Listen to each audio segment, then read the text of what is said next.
Hello everyone and welcome to round 5 of the North American Youth Chess Championships. As you guys already know me, or if you don't, I'm Women Grandmaster Sabina Feuscher, and very excited to be back to bring you some commentary for this event. We've had some interesting games so far in all of the sections, both the open and the ladies section, and I cannot wait to see what today will bring, particularly this round 5.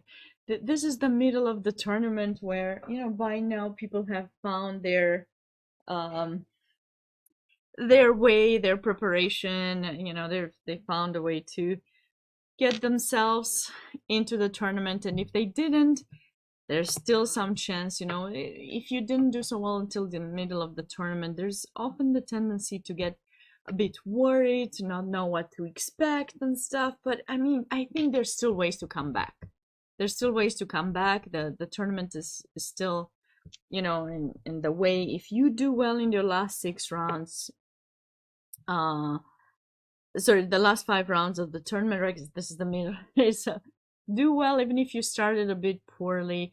You will go home with good vibe, good emotions, feeling that something good has happened. So let's catch up with the open section first, and then we'll go in the girls section. So in the open section, we have Aaron Mendez playing against Aditya Das.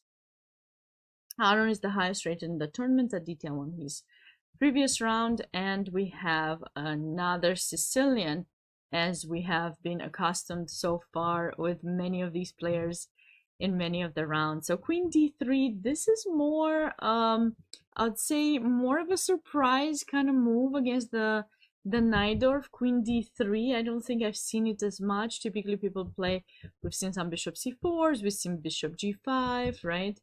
We've seen bishop E2. These are more typical moves that white would play against the Najdorf, but in this particular game we see the move Queen D3, which I know is not one of the more popular ones, but the idea is you're keeping this pawn protected, you're getting your queen out, you don't put it in D2 to block a bishop, you're still debating where you're gonna put the bishop, and this queen from D3 has the opportunity to slide on the other side of the board, G3 or H3, depending on where it might be needed. Now, obviously, you don't put in H3 right now. I'm just saying, for the long run, that is an idea that white can proceed in that position. So E5. Okay, so yeah, it's just kind of following through with the Najdorf ideas. Knight F5, and bishop takes, pawn takes, and D5. So black now is the one who has taken control over the center and is posing a question to white. Okay, I've traded off your pawn in the center. Now you have the queen in D3. What are you going to do with it? Because if you don't do much, well, I got the center, and you just have developed your queen on a square where it's gonna be exposed. So let's catch up with how where the position is right now, the current moment. Knight E4. And okay, so white was able to kind of block the center, not let it advance. I'm not sure. This was probably more or less forcing for black here, because after bishop G5, we are pinning the knight, we are undermining the protection of the D5 pawn. Maybe this could be an alternative. Bishop B4 is also typical for some other kinds of variations, but maybe black was thinking, sorry, white was thinking to castle, and if they castle, okay, well, I guess we can take in C3. Queen takes, and now this is a pressured pawn. Would go knight C6.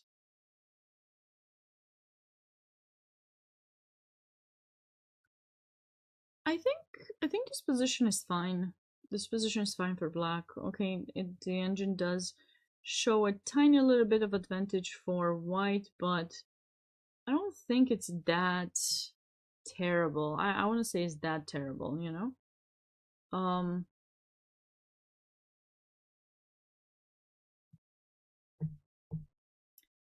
But in the game, to get back to the game, black decided to just Maybe this is even slightly better for black.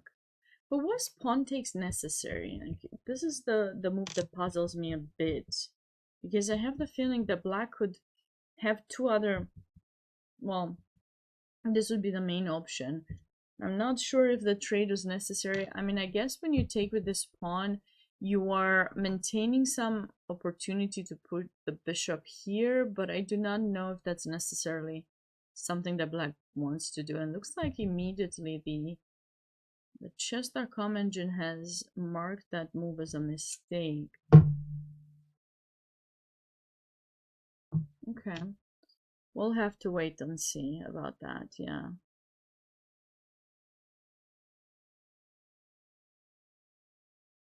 Because I would prefer white now that the knight got to e4. Those pawns don't advance further. I have the feeling the white is slightly, just a bit better. Maybe Aditya could have played a bit differently in that situation. So what have we got here?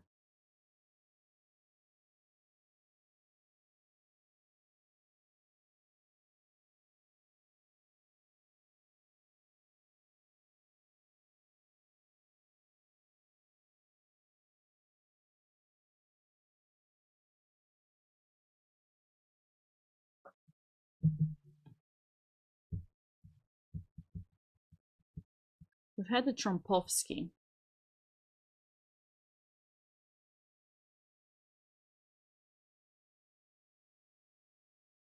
This is quite a typical setup for white. After you give up the dark square bishop, you put your pawns on dark square and you wait. You wait to see whether the c4 pawn push will happen or not. Until then, you just develop and wait and see how he develops his pieces. And it's still early to tell, you know, what's going to happen here. I will have to wait to see how both players set up their pieces. We've had another Sicilian here. Oh, okay. This is oh, Donald Johnson. I know Donald. Donald is very talented young man. Lives in Charlotte, I think. Seen him at many tournaments. Okay. So d4 directly. This is a puzzling me kind of move. The move that puzzles Sabina, because typically you wanna put the knight in f3. So how does this help? This helps somehow. Ah, okay, queen d2, because queen d3 is still allowing the knight to attack the queen. And now b3 development, of course, before black gets the bishop here. Makes sense. Ah, bishop h6, nice approach by Donald first, but f4 could be in white's favor. Okay. You know, don't you dare to do this, because I think we're fine. We're fine after g3. You know, we should be good to go. Okay. I want to come back to this game and see how it advances further. You know, my drill. First hour or so I'm catching up with the openings, see something fun, and then we'll be back. This is kind of an interesting Janowski setup. More like Janowski, or I don't know, because the knight is here instead of there and there's no bishop in g5 or getting ready to go to g5, so it could transpose to some kind of a Tarash or something, or simply QGD / semi-Slav Meran, but there's no semi-Slav because the pawn is in c6. I guess this is just like a Queen's Gambit decline. I'm just trying to be fancy here with the naming, but yeah, the good thing for black is that the c pawn hasn't been touched, so eventually c5 will be played, and black's gonna have some nice ideas there. And this is the current position. Still a long way to go. Andreas had a great game this morning, beating one of the top players. Let's see how he takes on another Canadian player, Ethan Song. So we had this is called the Cosio, I believe, 97. This is I've attempted to play this with black myself, but did not get very lucky. Usually, as far as I know, c3 d4 is a kind of a plan that white adopts. The bishop retreats back to c2, and somehow, you know, this, because you don't have a pressure in the center, white can end up having some nice control. But here white decided to go for d4 without having the support of another pawn, and we have a similar pawn structure or position, kind of like the Scotch, just that black has the knight in g6, which could be better or not. Okay, queen g5. It's kind of funny. This move, I think, allows some nice checkmating ideas. Let's see, what's the best attempt to win here with black? So knight f4 is g3 or queen f3. Queen f3, no, because the bishop hangs. Okay, so what's the best attempt here for black to win material?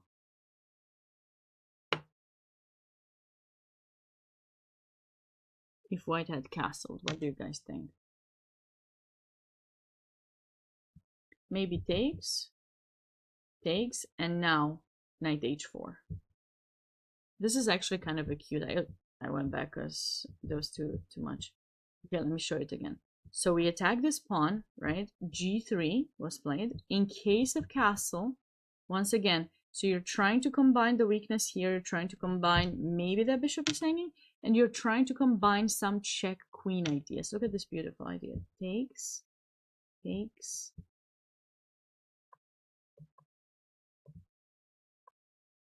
Isn't this so cute? I find this quite nice for black, like super nice, definitely. And there's no defense that I can see for white here, because, you know, the mate. Yeah, I'm just showing that because obviously you're gonna try to defend the mate with g3, and then you're falling for this. Okay, so that's why white had to play the move g3 here. So maybe, you know, maybe black has some ideas, but if white defends well, maybe black will have a slightly worse position, because no center, development is not full, you know. Hopefully he didn't just play for a little trick that white knew, and now it gets hard. Ooh, we had a... Yeah, I've noticed sometimes people don't play knight f6. They try to play e6. By the way, I need to make a huge announcement here. If you are interested in some e6 repertoire, you know, one of US Chess's employees, who's the... Wait, what's the exact title? I always forget his title. My goodness. How can you forget someone's title that easily? I think it's just Sabina. National Master Brian Tillis, who's the marketing and communications manager of US Chess, has, I believe, a Chessable course with e6 repertoire for everything. So, you know, in case any of these things that you see in some of the games that I'm showing seems kind of cool to you, you can always check out Chessable. I'm not trying to advertise something in particular, but, you know, Brian is behind the letting me stream for now on US Chess. I'm thankful for him, and he's editing those video recaps that will be published on US Chess YouTube. So you know, cool guy, works behind the scenes to continue promoting the social media on top of other things, as well as US Chess's YouTube and Twitch and everything else. On top of other things, he's also known as famous author. So if you're interested, check out his stuff. So here, e4, bishop b4, bishop d2. Yeah, so white is trying to get more center, but eventually black will be breaking through with d5 or c5, and, you know, that center won't survive for too long. You can only hold on to a center like that if you find a way to protect it. If you find a way to protect it, that's good. But if not, the opponent will eventually attack it and you'll stay behind. What do we have here? Another Queen's Gambit. Another Queen's Gambit, exchange variation, very typical. And we're gonna see very likely Bishop D3, Knight D2. This is typically what people do when they play the exchange variation and put the bishop to G5. This was some Caro. Yep. Main lines. Knight G5, Knight F6, Bishop D3.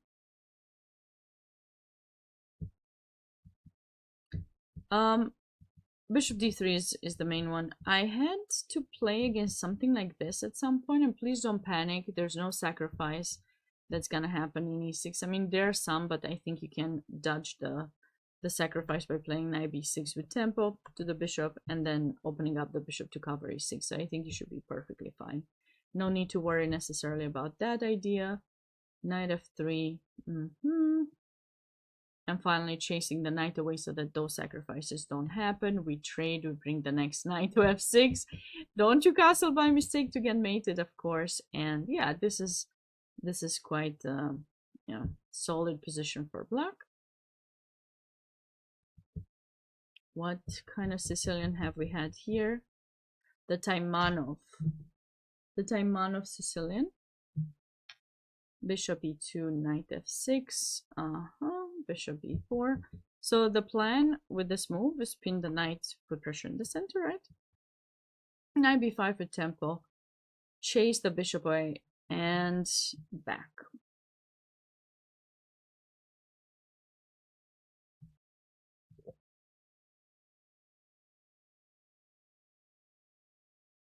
I knew there was a line, but I don't remember where exactly. There's a line where black's queen can get trapped somehow, but it was probably not here. There's some ideas in infiltrating with the bishop and coming to C7, but I don't think it was here. Okay, so now black needs to get his bishop out and focus potentially at some point to break through the center with D5. We've had another Alapin. Steven is often coming on our channel and he's not happy. I hope he gets a better position today. Queen takes, Knight F3. Okay, this is a line that I'm not the most familiar with. As typically white captures with a pawn. Queen takes does make some sense if you want to try to avoid making more trades. And E6 is kind of necessary to protect the knight. And now white won't have to trade queens. F5, Queen E2. Okay, because if you take en passant, obviously, I think the knight will take and black gets kind of a nice development and then at some point gets D5 and pushes you back and he's doing just fine. So Queen E2 and development. Okay, knight here. Was that necessary? Why didn't he go bishop G2? I'm not sure. I think it's probably about the same.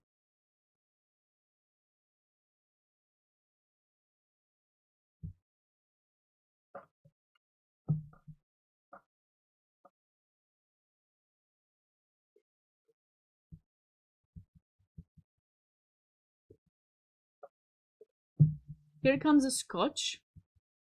So mostly I'm familiar with this line and this line. Bishop B4 is an interesting alternative too.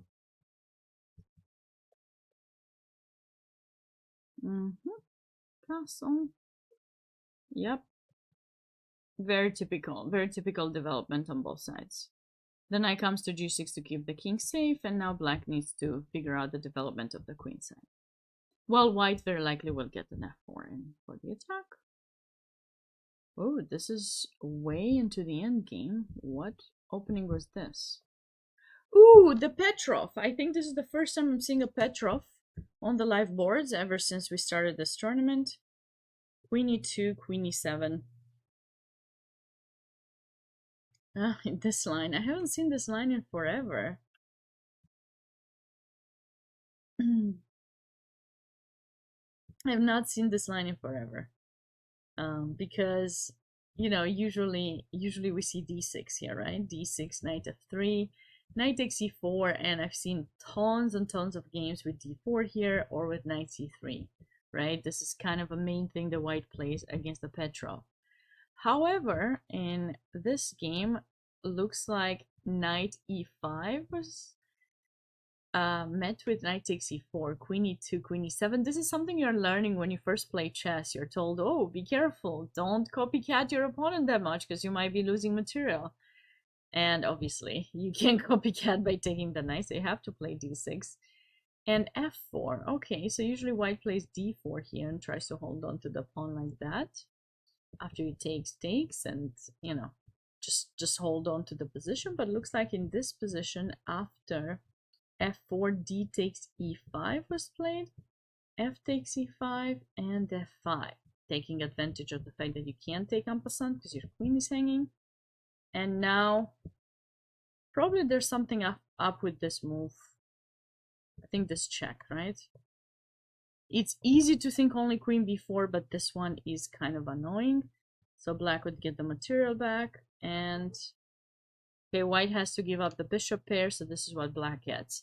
Bishop pair and a slightly better development to the pawn down that he has given up. ev4. Oh, I guess he gets it back faster. Faster than I thought. And I guess if you takes king h1, maybe black and castle for by rook e8, and eventually we'll get the pawn back anyways.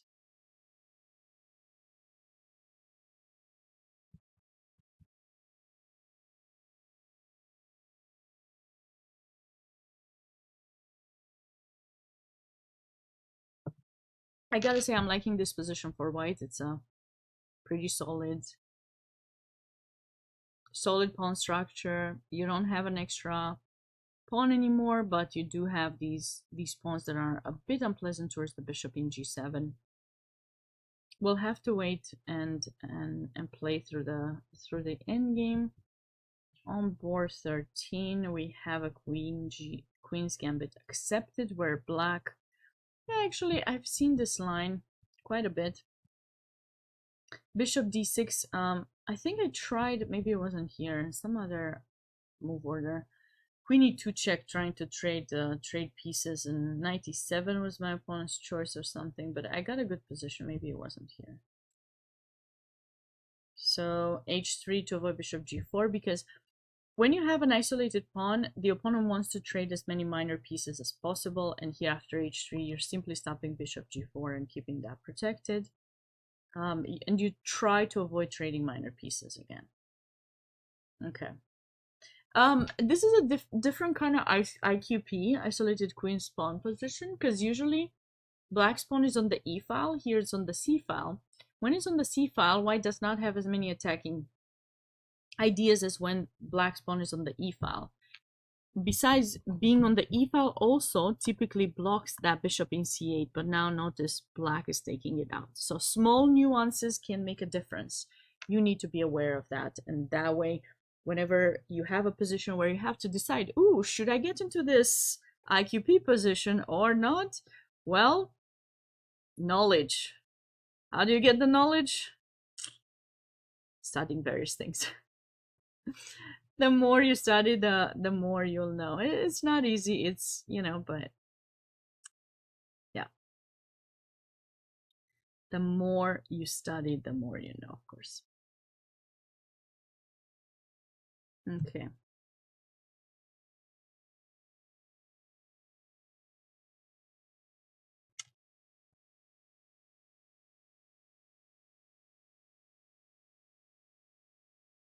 We've had a King's Indian transposition with g3.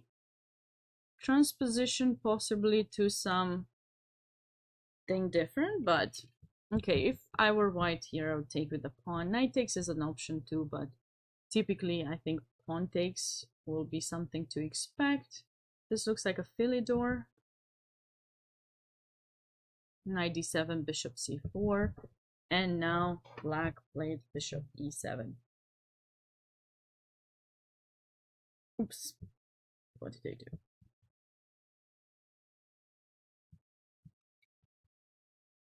I skipped something.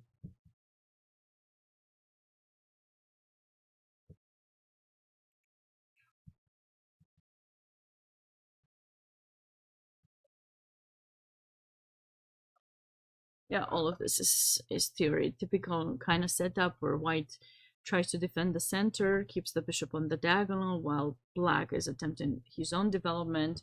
This bishop usually gets repositioned with g6, bishop g7, and eventually black's main plan is to play d5. It takes some time, but that's typically what they end up doing.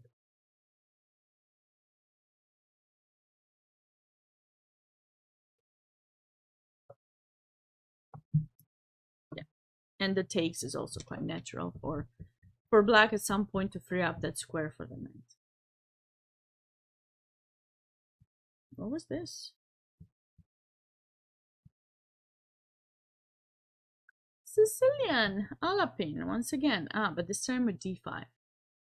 d5 takes the queen out early, but does not rush to taking d4 because after pawn takes, white gets the chance to develop this knight with tempo. So we're trying to avoid that with black. Bishop there, development, pushing the queen back, and now we're actually threatening to take the queen, so you need to move back. Queen d8 was black's choice. I think I've seen people going back to d7 or d6. It just depends. You could technically go to h5 as well. But sometimes this bishop retreats and there are discoveries, and people try to avoid all of those. If you go back, though, it's not so clear what's the best location for the queen.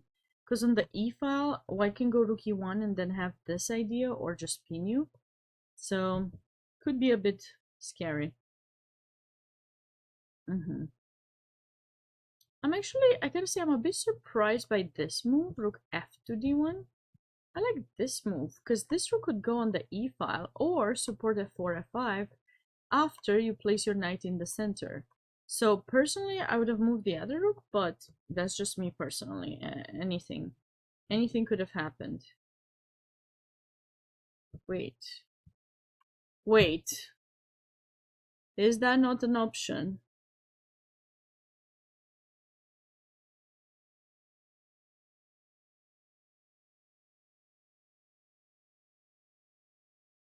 What do you guys think? Should we go for the sack of the bishop or not?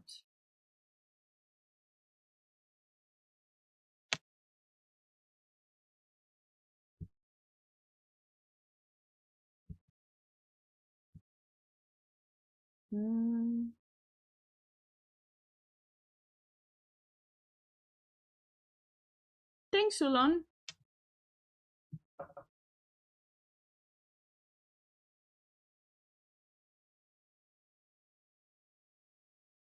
So what should we do now?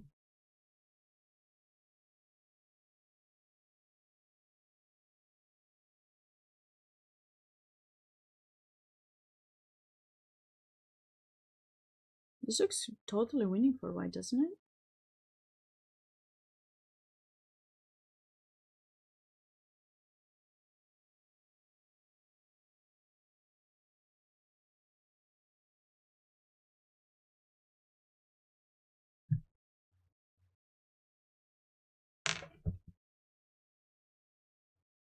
A black moved by himself with the knight. That was not very wise. That the knight should have stayed there a bit longer, I think. There's no, at this point, with the knight in f6 you're fine, but if you move it, I don't know, like I don't think I could sack, or maybe I could still. I mean, this is a serious threat after queen d2. This is definitely serious. So what's the way for black to defend then? Originally I didn't think it was, but the more I look, is it knight d7? Casual! You're having a snowy weather? I'm having... It's cold in my apartment. Since you're asking about the weather, I didn't know what to say. I didn't go outside today. I've been streaming all day, kind of. I've been teaching, streaming, teaching in between, and back to streaming. So, like, once I'm done, maybe I'll go out. But the problem is, once I will be done with this commentary, it'll be dark outside. And I don't know how much I trust this neighborhood. So I usually don't like to go at night by myself. Yeah, another day that I don't go out, which is sad. You know, as chess player, commentator, streamer, I think it's important to make time for exercising. Don't look at what I'm doing. Please do better than me. I'm gonna do better. You know what they say, New Year's coming. We're gonna make plans and we're gonna try to keep them for a week at least in the new year. Wanna trade places? Sure, why not? It's still kind of cold. I mean, let's see the weather. Let's see what's the weather like here. The weather, do you know Celsius degrees or do I need to change it in Fahrenheit for you, especially? I'll change it for you, especially in Fahrenheit. It's 34 degrees Fahrenheit right now. Feels like 20 though. It feels like 20. Hi there, that's me in the corner. So Fahrenheit 34 degrees, feels like 20. No snow though, but hazy conditions expected around 7 p.m. The lowest temperature feels like 17. I don't know what you got where you are. Feel free to share that. But that's what it says. I think I have a command actually that shows like it's like -5. Oh, here's 1 or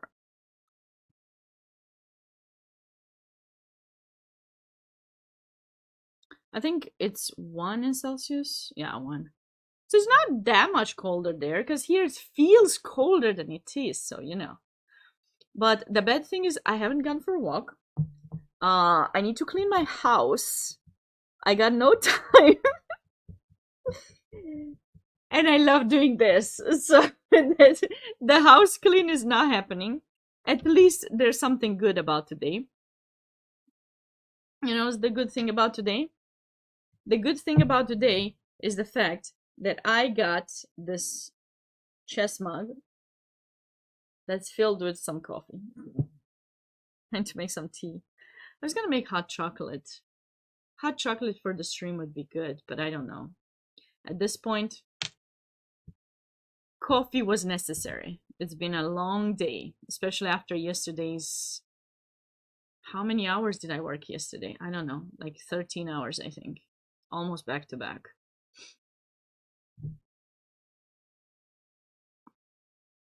Don't get me wrong, guys. I am not complaining. I'm very thankful for the opportunity to comment this event. Thankful to Capital Area Chess, who's putting the event together.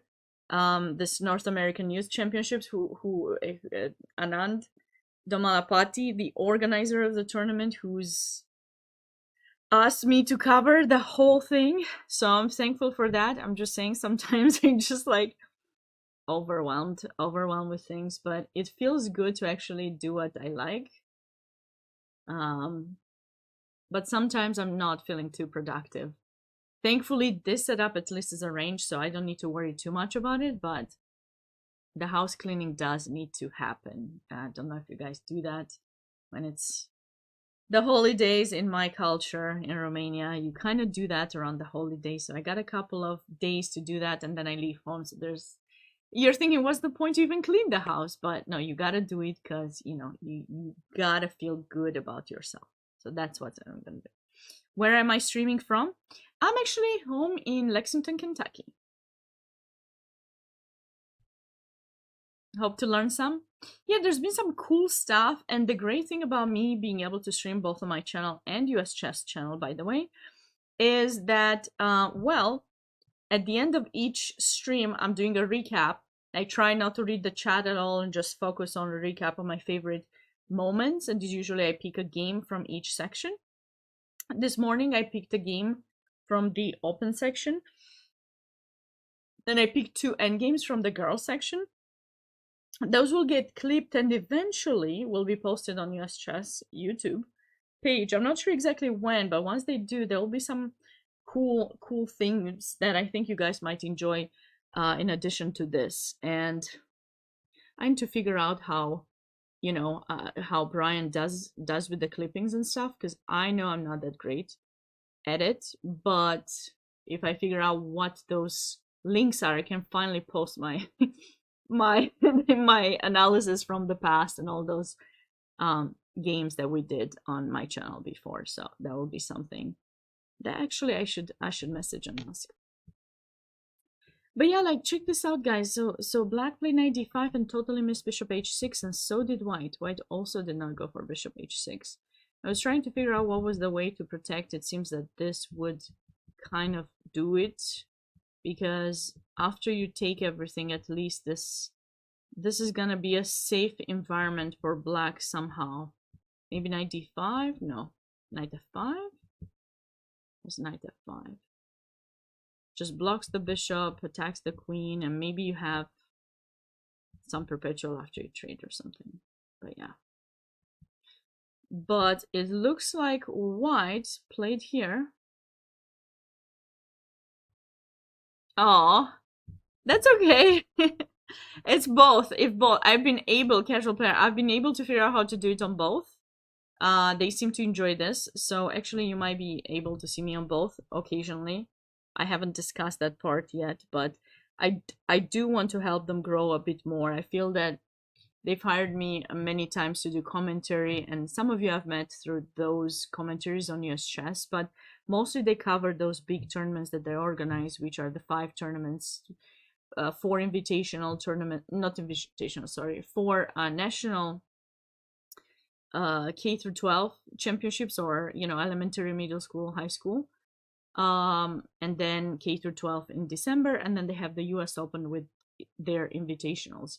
Those are the things that they usually do on the channel, and I think they can definitely grow more. I feel that there's a lot of potential for growth, and yeah, hopefully we can continue to collaborate on various things. I might be doing more of these dual streams, or who knows, we'll see. But yeah, I think it will be nice. So I'm glad I was able to figure out how to do this, because it took me a while.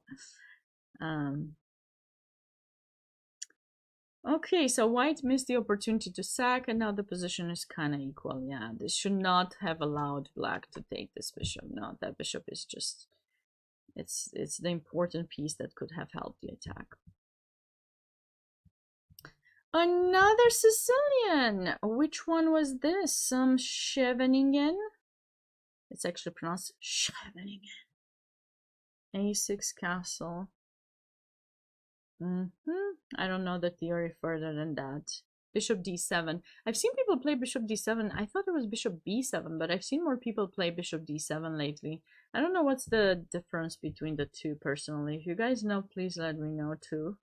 Ah, actually I know. I'm sorry. I know. Just keeps this pawn protected so that you don't have this sacrifice. I don't know actually if it works here, but in some cases here I don't think it works because we have knight takes d4. But in some cases there could be that's hanging, so that's why they probably chose to go bishop d7 and g4, and this is still to be played.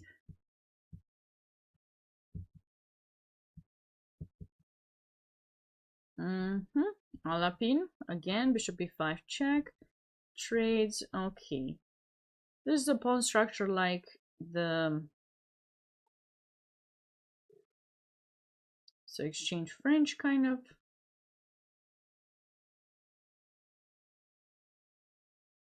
Not quite sure about this trade, but probably white was trying to see whether they could get that outpost for the knight.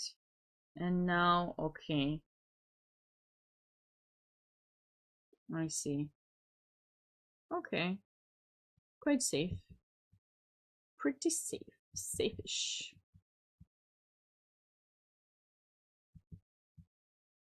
And we got an extra board here, which was again a Sicilian.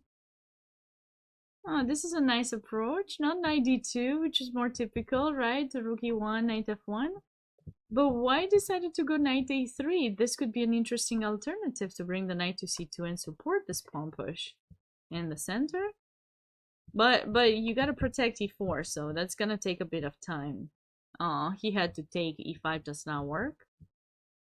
And now c4. But with the knight here, this pawn push will be supported, so white will be able to get a bit of oh well, maybe he played it too soon, but that was certainly the plan. Oh, bishop f4.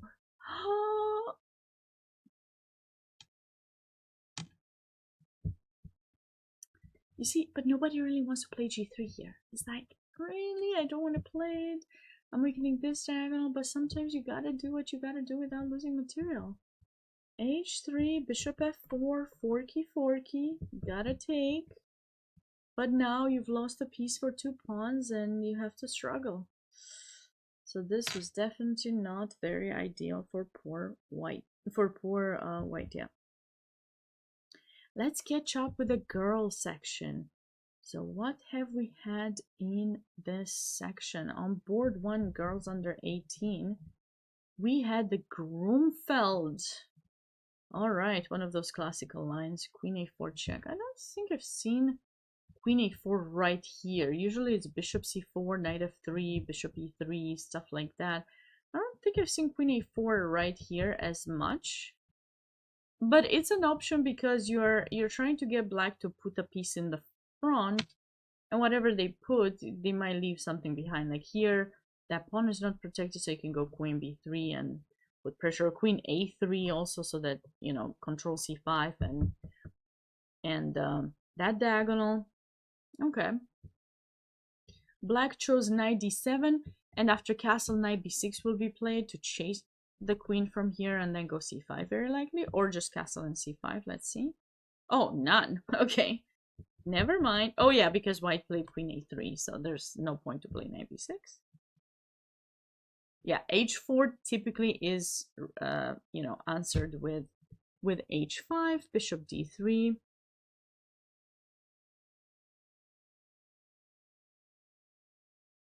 Bishop c2, e5. So e5.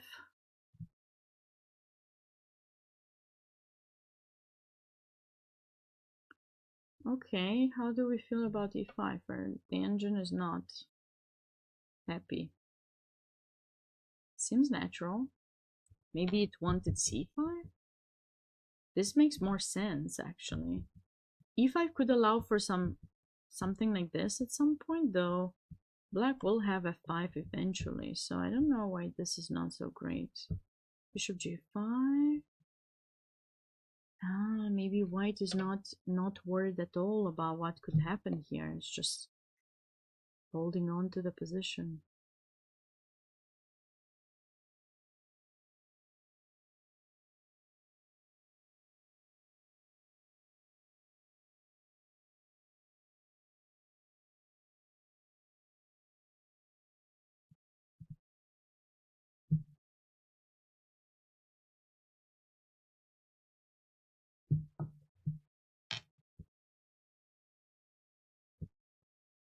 No, but this pawn structure will be really nice for white to center.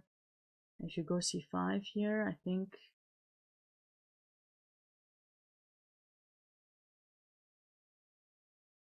maybe rook d1. Move the bishop. No, that's too much. Actually, what do we do after c5, guys? What do we do after takes and c5?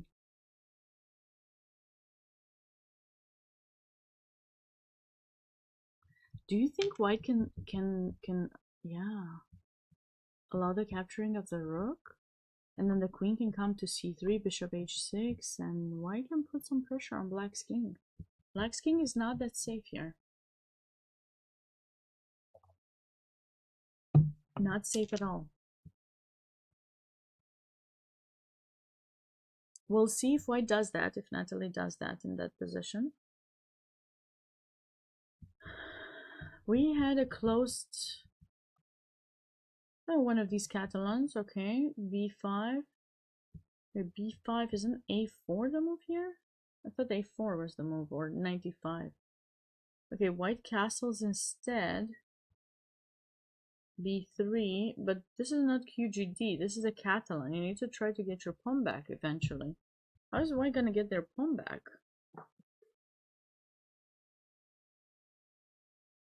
White is not gonna get their pawn back.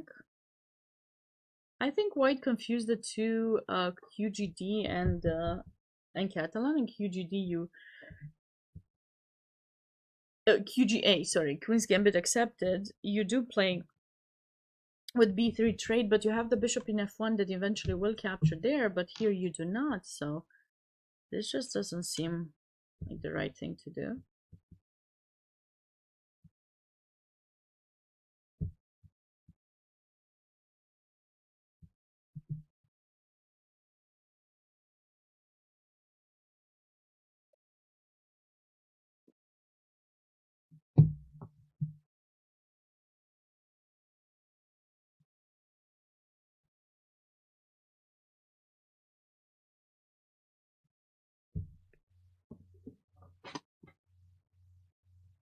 c5, knight f3, knight c6.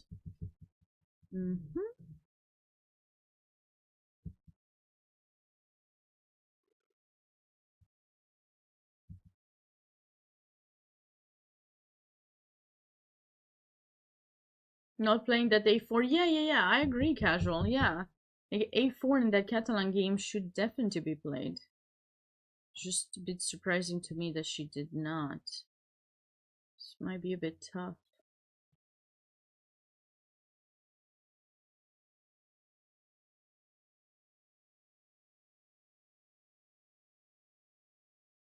But this is I played this line too. I'm not sure which side I like best, white or black. Actually, I like both sides.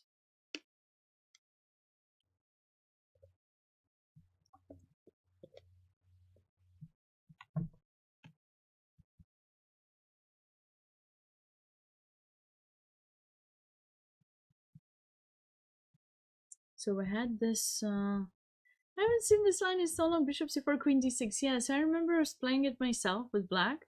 You can play queen d6 or queen d7. Where are you that it is 20? What do you mean it is 20?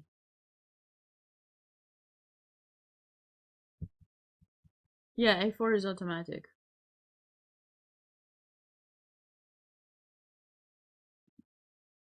Where are you that it is 20? What does that question mean? I don't understand.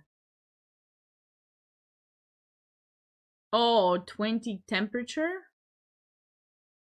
For me it's not 20, it's 34, I think. But it feels like 20. I'm in Kentucky.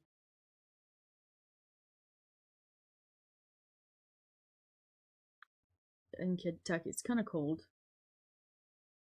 Like, these months, I feel like I would want to live in Texas or Florida. Because I feel like the weather's much nicer. Oh, nice? Are you saying, oh, nice? It's cold. You like cold? Okay. If you like cold, I guess, yeah. If you don't like cold, then you probably may want to move. And I'm going to New York, where I'm pretty sure it's gonna be colder. It's gonna be much colder. So white managed to take the, but personally, I wasn't playing the line like that. I was putting the queen in d7, I think. I mean, there's a line with queen d6 too. But I was doing something like this, and then later bishop d6, bishop c7, queen back to d6. Now, when you do this, you can kind of do queen c7 at some point. I don't know if it was a6 here, followed by queen c7, bishop d6, because it came in with tempo. So you have to waste one more time, kind of, but then you do this with tempo, bishop goes back, bishop goes to d6, you put pressure here, and there's some messy line like this. I think there's some games in US Champs, takes, here, castle, and mess. It's a mess. You got some chai? Chai is good. Chai is always great. I need to make some chai in my next break. I'll make some chai. Chai or hot cocoa? I couldn't decide. Definitely I put my heat on. It was very cold earlier. I had to teach a class. And my hands were freezing. My computer, however, gets really warm. So, like, even now it's kind of burning, unfortunately. I don't know what else to do with it. So it's a great way to keep my hands warm, you know, like those hand warmers that you take to warm up your hands. Yeah, My computer is playing the role of hand warm up occasionally. I feel that black has wasted a bit of time with the queen, but is definitely following the right plan with that pawn push. The king is kept somewhat safe, and okay, we'll see if black will get sufficient on the queen side. Oh wow, we already got an endgame here. Okay. Rui. Oh, small tactic. Tactic. Queen d3. Okay, seems very normal. Trade everything. I mean, from White's perspective, White is happy to make the trades because White's down material. Oh, White is lower rating wise, but I don't know. Oh, oh, so you get lots of snow casual. You have to clean the snow. I got it. Sorry. Well, make sure you dress well because this is the time that a lot of people get sick because you just don't get adjusted to the change in temperature. Oh, this is so cute. Look at that. Small little tactic by White. But I mean, okay. Nothing happened. You're still kind of equal in material. You just have the bishops versus the knights. But this would be a great result for White because she's the much lower rated player. So if the game finishes in a draw, she should be happy. What else have we got here?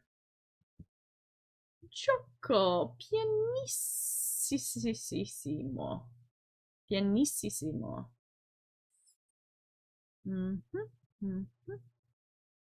Bishop c2, queen d8, bishop e4. Okay, bishop e4. Well, white wants to move the knight. So I don't understand why she didn't move it, because in case of trade, the bishop can take back and that's covered, so, you know. This could have been fine. It wasn't necessary to really go bishop e4. It's not really a blunder, but it's kind of exposed to some f5, e4 eventually. That's why I don't really like that approach.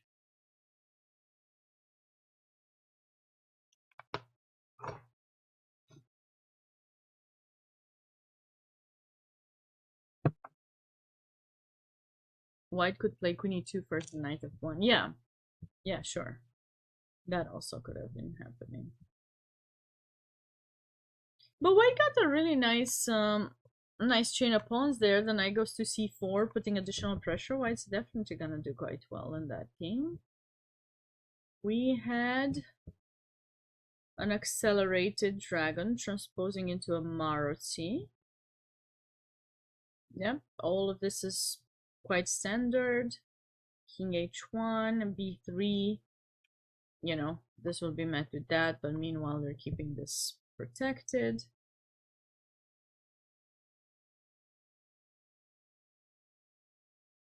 Oh, very nice rook c4.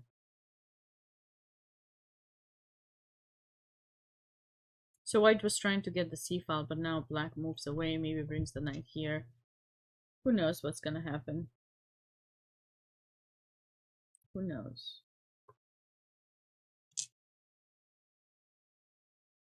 Wait, this game is over? Was this one of those opening blunders?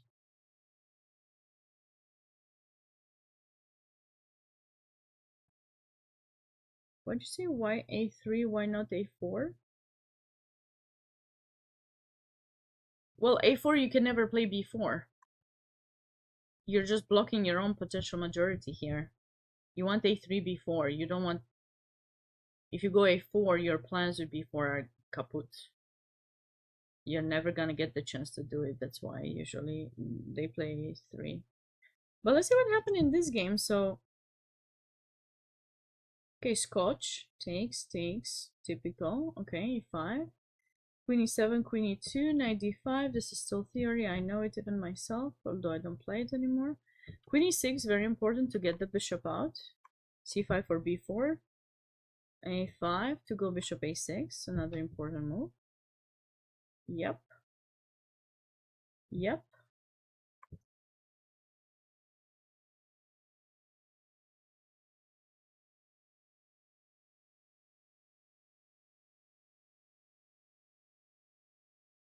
H4 is the new theory improved line. Yeah, I don't think I've seen that H pawn push. Because I used to play this with black and I don't remember having an H pawn being pushed. So what did I do here? A3. Oh, she just forgot about black's thread. She forgot about black's thread.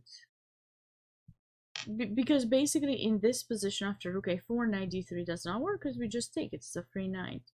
So why did not look what was black's threat? With the bishop in c5, there's pressure on f2. Indirect pressure. So if you play a3, she probably thought she was just winning the knight or something. Totally forgot that after this takes, bishop takes f2 is checkmate. I'm pretty sure this is what happened. And it's kind of sad because, you know. But good for Chloe, my pencil girl. Good job. Good job on the win. She had a tough loss in the morning, so it's nice to see her come back. Tough game for Jing Yao Yang, but gotta be careful. Looking sharp with that scotch indeed. Bishop c5, a very nice little trap that the white should be careful for. Probably knight d2 has to be played, or bishop d, no, bishop d2 is the pawn. A knight d2, and then I think though after knight d2 maybe we can take.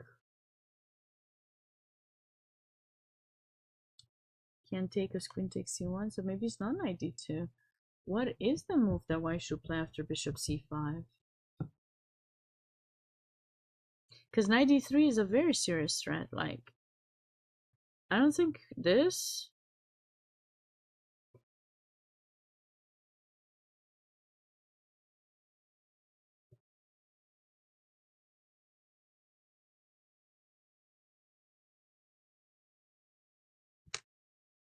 What does black do after b3?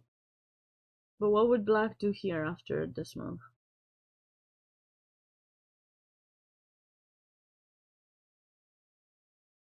Because if you take, I take back, I'm happy. If you do the same check, I take, I'm happy again. If you trade queens, maybe you trade queens, and then you take. That's why it doesn't work. So knight d4 does not work. b3, doesn't this allow queen c3? And you lose your rookie? It does. So what should black play? I mean, this is not easy.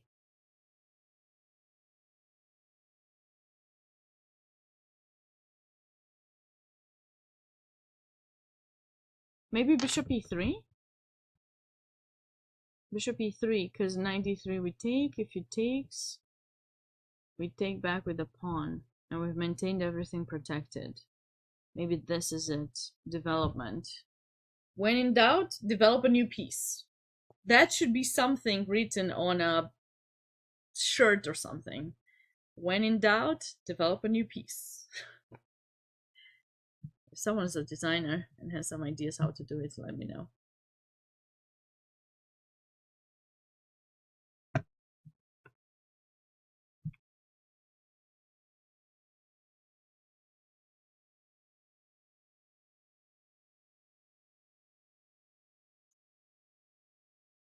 Okay, moving on to the next game. Catching up with this, we had QGD transformed into a Ragozin with bishop b4. There's two main lines, queen a4 check and bishop g5. New merge from Sabina. When in doubt, tune into my channel. Oh my god, that's such a good one. Oh my god. Tune in to Sabina's channel.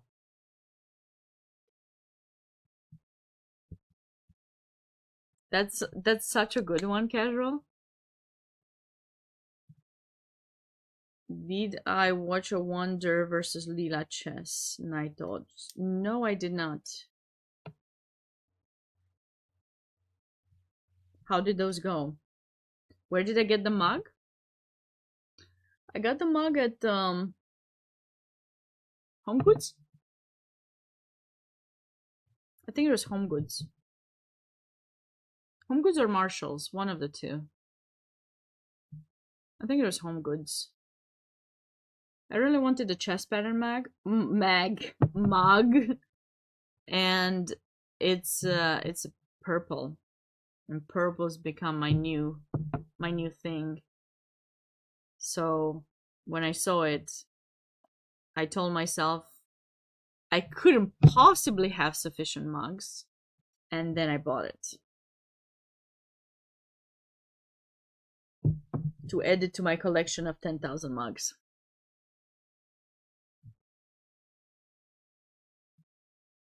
Interesting. When was this Megatron? Vagatron?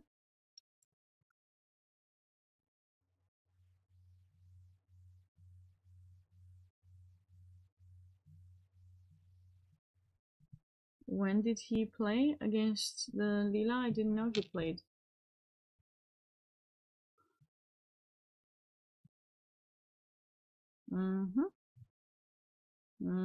Queen c2, b5, bishop e2. White needs to figure out a way to get the pawn back. Will white be able to get the pawn back? I don't know.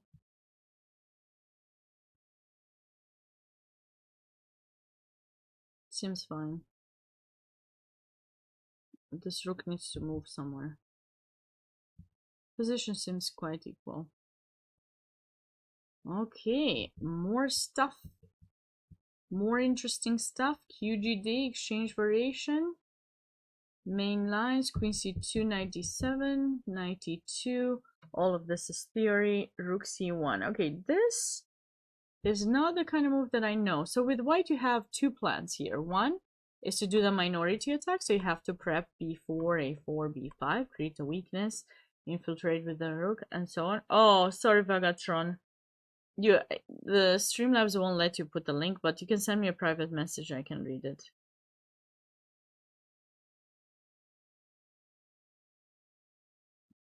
I don't know how to give you permission. I haven't figured that part out.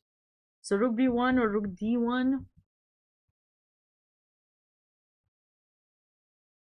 are typically the moves that the white plays. Rook c1 is interesting. I don't think I've seen the rook being placed on that file. Because d makes sense since you're... Oh, the other plan is with f3, 4, right? So that's why the d file makes sense, because you're keeping the rook to protect the pawn, and once you retreat with the bishop, you'll support that. So that's why I'm surprised by this.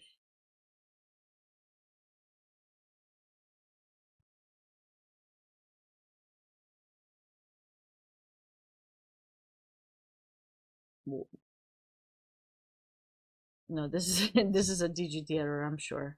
It's a DGT error. We'll be back to this game. That's a DGT error. Yeah, shenanigans. Transmission. Ooh, Smith Mora accepted. Let's go. Let's go. I want to see these attacks. Bishop b4, 97. With the idea knight g6. Bishop g5, pinning. Pinning. Go away. Let's develop. All right. d5, pam, pam, pam. And after all the trades, who's better and why?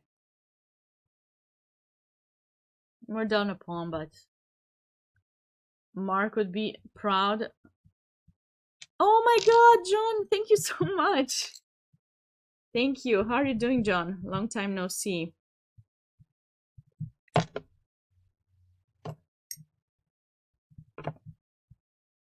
Shout out to John. Thank you, John. Oh, come on.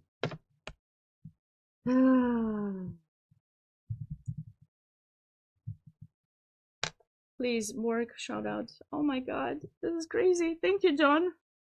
I hope you had a great stream.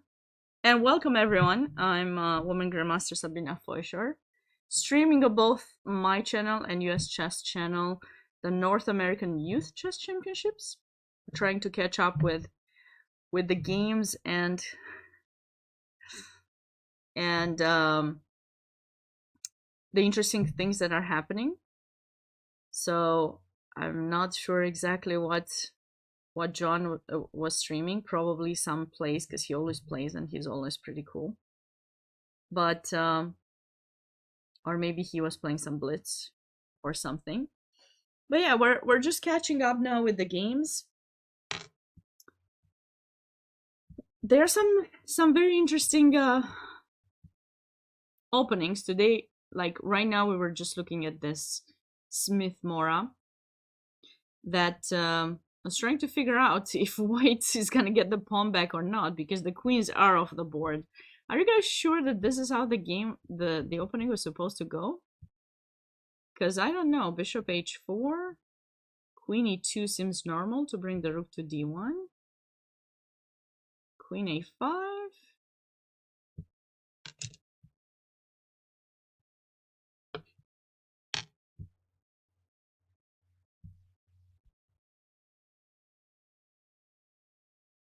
I mean, it seems normal, right, guys? I mean, I don't know.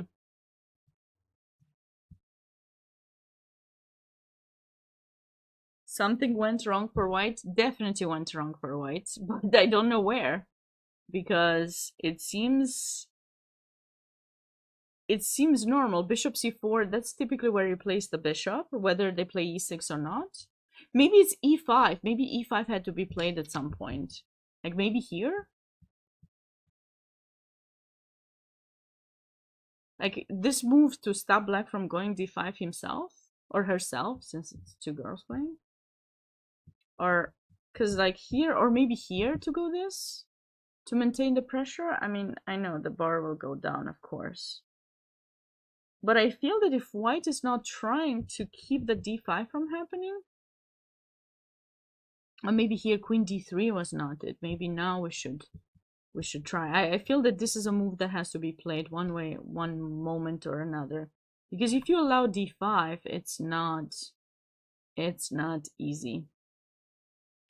Not easy at all.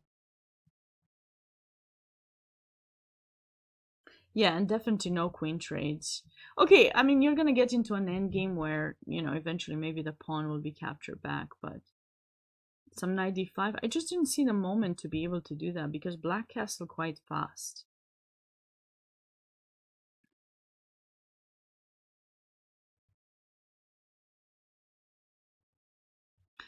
So pawns for sale, would you say that there's no compensation at all here? Do you know the theory? Because if you do, please do let us know. We'd love to know what the theory is. I would love to know.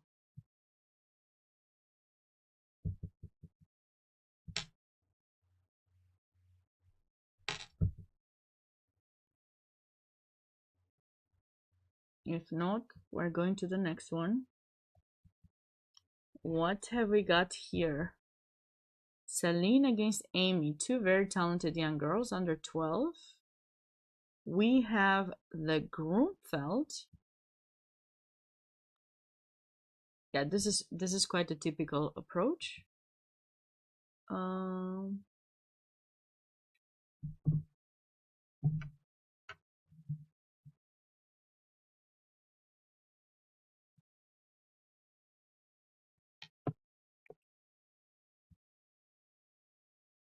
A6, love this. Knight e5, trades everything, and now either e5 or even the crazy knight d5. Oh, I read that already. Wait. So in this position, right after bishop e5, black doesn't take here, I believe, because of ideas with bishop e2, right? Or queen c2 and then somehow getting the pawn back, right? Or is it bishop h6? Maybe bishop e3 and then queen c2 and try to get the pawn, because you can't go bishop e4. But now after queen c7, right? So that's a pawn that's being pressured on, and black protects this one, so you have to be mindful about what's going to happen next. Maybe white should go bishop h6 here, because if you take king h1, now we're threatening g3 or f4 to try to trap this bishop, and the rook is attacked. So, you know, if you go f4 here, yeah, white's gonna get the pawn, or he's gonna attempt to get the pawn back, but this is a nice approach by Amy. So now the pawn isn't getting captured back, and Celine, if she's not gonna try to attempt some kingside attack, there won't be that much going on. So she needs to try to build up something on the king side, because otherwise those pawns start marching. I mean, a5, a4, you know, bring the bishop back eventually, and c4 and stuff. Okay, so still balanced, still something to catch up with. On this board we had a Taimanov, bishop e2. Yes, very typical. f4, d6. Okay, castle. Yep, this idea is very typical for Sicilians as well as other maybe close Sicilians, open Sicilians. Bring the queen to be on a, sounds good, casual season. Takes, takes.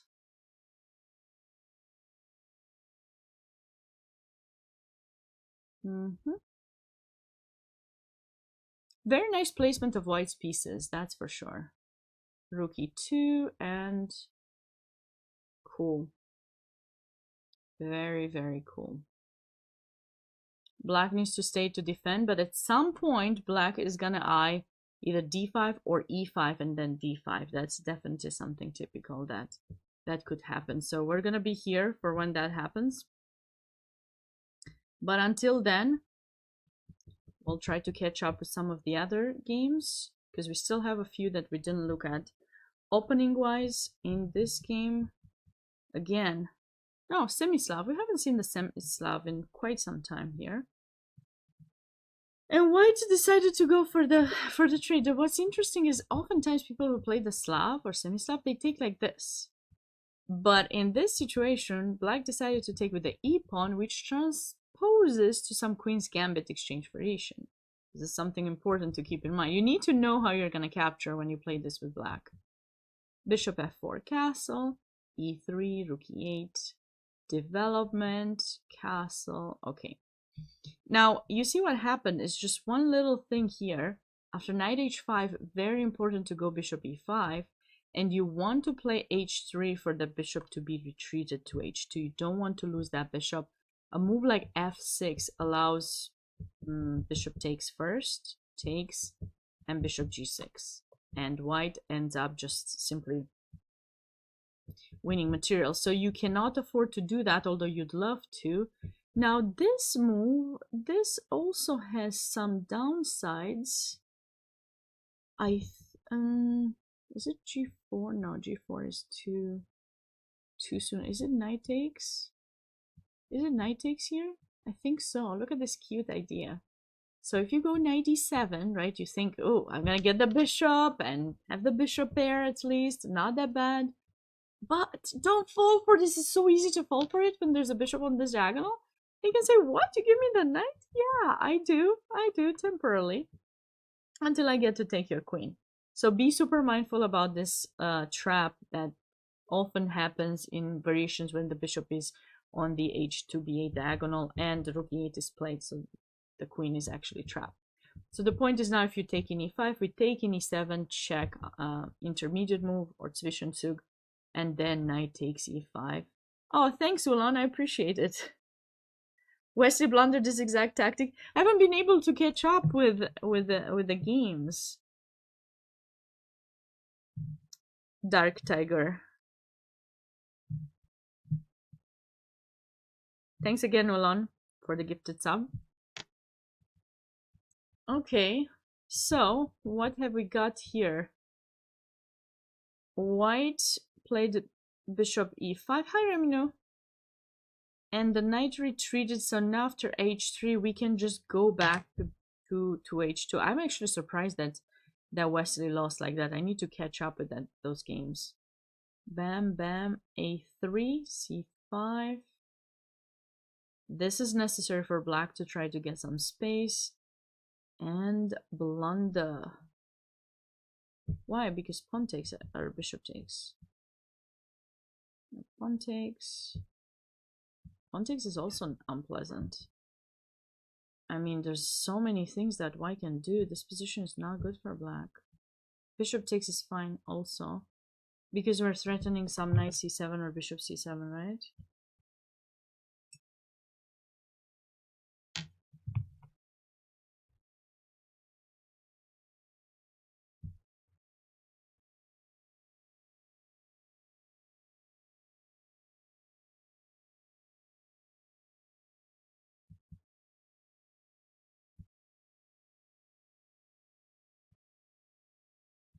Could we do something like this, and now maybe we can take in f6 takes and knight f5, and white is just on the way to win this, right?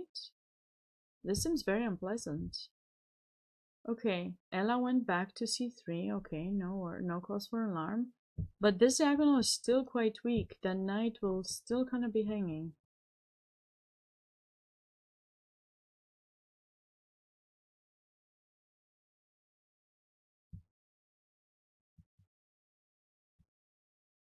Yeah, these moves are quite natural, what both players have played here. Queen g3, but white lost a bit of the advantage. I mean, you may say, why didn't she play queen f6, but there's rook g8, and then you're probably locked here with the opposite color bishops. You don't have that much, right? So g5, bishop takes g5, and Alice is in some kind of trouble. We'll have to catch back up with that game.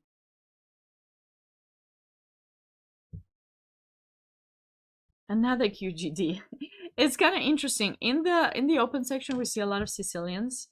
In the girl section, we see more d4. I don't know if that's supposed to mean anything. It does not. And just interesting that this particular round, we see those big differences. Hi, Aliette. How are you doing? How's everything? I know. I got a huge raid from John Bartholomew. Did not expect that. It was just unexpected. It was actually 800 people, but you know how it goes with raids. You know how it goes with the raids. People may or may not like you, or may not want to stay on your channel. It's the streamer that chooses where to go. John is awesome. Yeah, I always speak highly of him. I've had the pleasure to do commentary with him once, and it was pretty cool. It's a pity he's always very busy, so we don't get the chance to do commentary again. But who knows? Maybe in the future, maybe we'll work it out. Hi there, Cook to leave. There takes f3 to push. Push e4 is the plan. Even if the bishop is gone, we still want to plan for that. Now, c5 may allow some discovery, and then oopsie. Yeah. I have his Chessable course, the recording of 100 endgames you must know, and I believe I watched all 20 hours. It's kind of funny because I usually would tell my students to watch that, but I just watched all of it. Okay, don't tell him I did that. That was supposed to be a secret. I don't know why I said it now at this point. But I mean, he was explaining very nicely. There's so much to learn from him. Like what, so yeah, even I myself been listening to his 20 hours of 100 endgames, you must know. Oh, you should clip it. You guys should clip it. If you find something funny, clip it. And then we'll tag him. It's like, look what Sabina is doing. Instead of studying her openings, she's watching 20 hours of John Bartholomew explaining endgames. That would be embarrassing. It's a secret between us. And whoever's gonna watch these that will be published on US Chess YouTube page. Yeah, I basically just told the entire world. Oh my goodness, that is indeed embarrassing. Ah, queen c6. Wait. What happened here? What happened here? This is definitely good for white, but what could black do? Was there an in-between that's kind of unpleasant? Is it rook c... No. Knight c4? Does knight c4 kind of trap the queen? We're threatening b6. So like if you take, maybe, you know, maybe this knight is just kind of trapped. If you go back, just start pushing you back. Or maybe no, maybe knight, maybe b6. So if you take rook b, oh sorry, rook a5. Rook a5, a4. I don't know what the move is.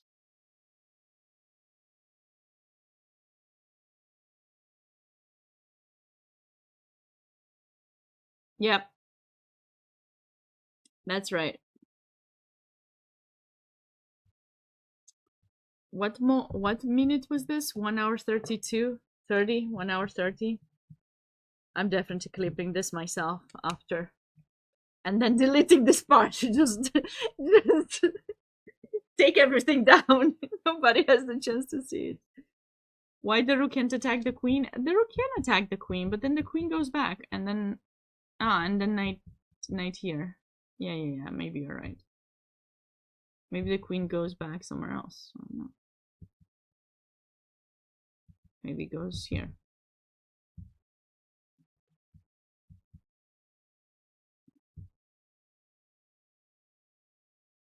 Maybe just knight here. You know.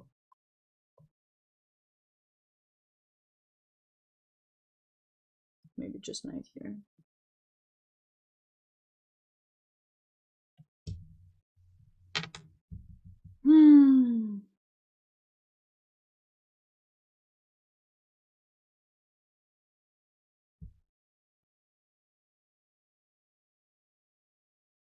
But that definitely had to happen. So after knight a4, if you take, then we got bishop b5, and then this knight will be captured after that. And that's why queen there. So I'm a bit surprised that white didn't just go back, because now you can just free your knight. You're searching knight c7, knight d6 idea. You can retreat. You got how many extra pawns? 2 extra pawns. There's no need for more. Bishop b5 allowed bishop d7, and now, okay, you can still go back, but I don't think it was necessary for white to trade the bishops. It was probably not necessary. And now, okay, this pawn, why is she giving up this pawn? Maybe she could have... maybe king f2? King f2 would be fine. If you go here, maybe we can... maybe we can protect it. And then we're starting knight c7. So white had the chance to maintain the advantage, but now she lost one of the pawns, only one up. She's still better, but I think it's gonna take a bit of more time than it would have otherwise if the bishops hadn't been traded. And the last board here, we have Chandar Rakita playing against Elizabeth Shia. So we have the Caro. Okay, bishop e2, very simple variation, does not attempt bishop d3 to have pressure in h7. And now black just needs to improve the position, finish development, and eventually some c5. Bishop c7.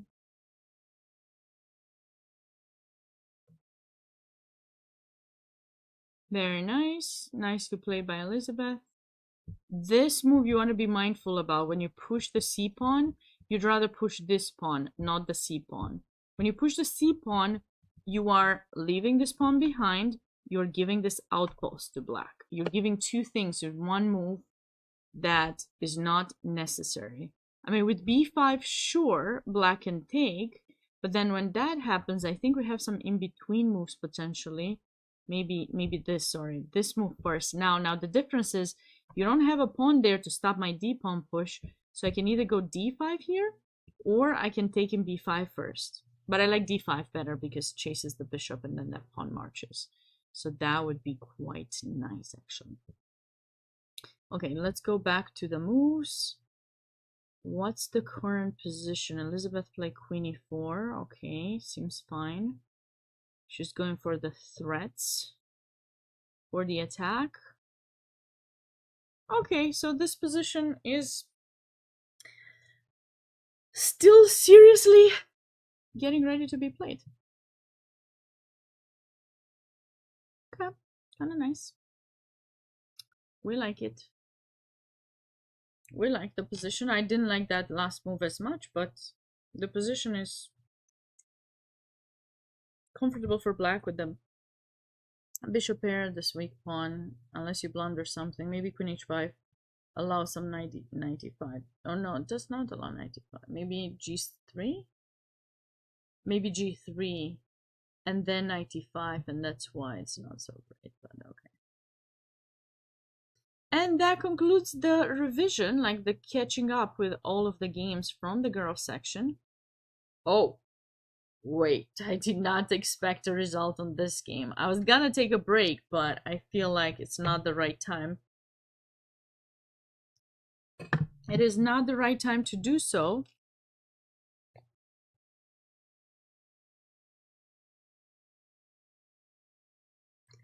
Yeah. The h2 was checkmate. Okay, what happened here? Because the position, oh my god, like this is just like, where were we? We were around here, right? And I mentioned that I thought, okay, white's position is not too bad. It's kind of comfortable blocking those central pawns, you know, but okay, just more comfortable, not winning.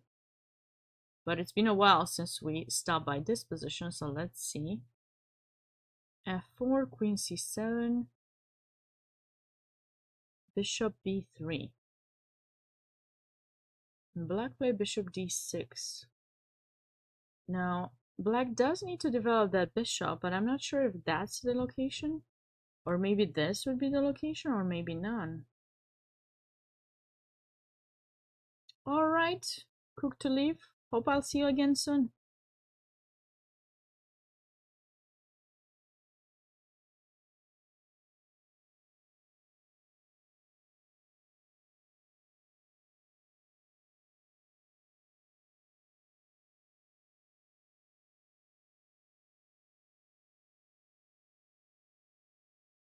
Oh yeah, tomorrow tomorrow there's just one round in the morning, my morning, so you might be sleeping at the time. Yeah, so I'll be streaming the remaining of the rounds, pretty much, you know, every single one. So next round tomorrow is at 9 a.m. Eastern time, and then Sunday there's 2 rounds. So one is at 9 a.m., one at 3:30 p.m. Eastern time, and the last round of this tournament will be at 9 a.m. on Monday.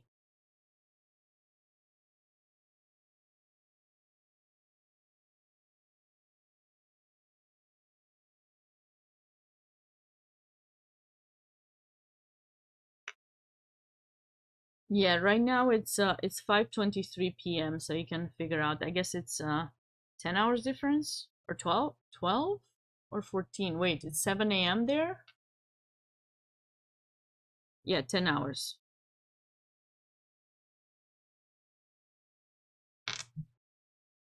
At 10 hours.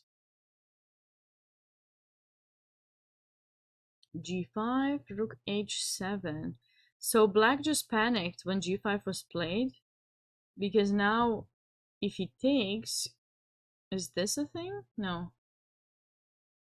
No, simply takes back and then the pawn marches. So he had to figure out a way to stop.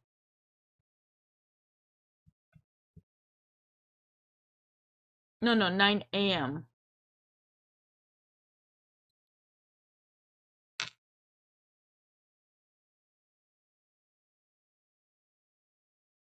How can we stop?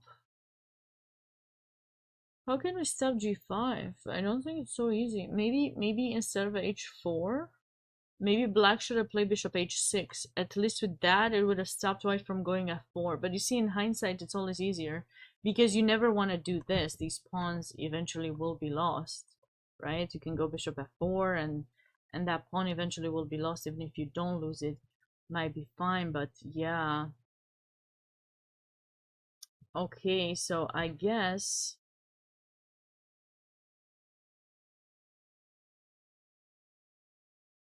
Okay, now white doubles up.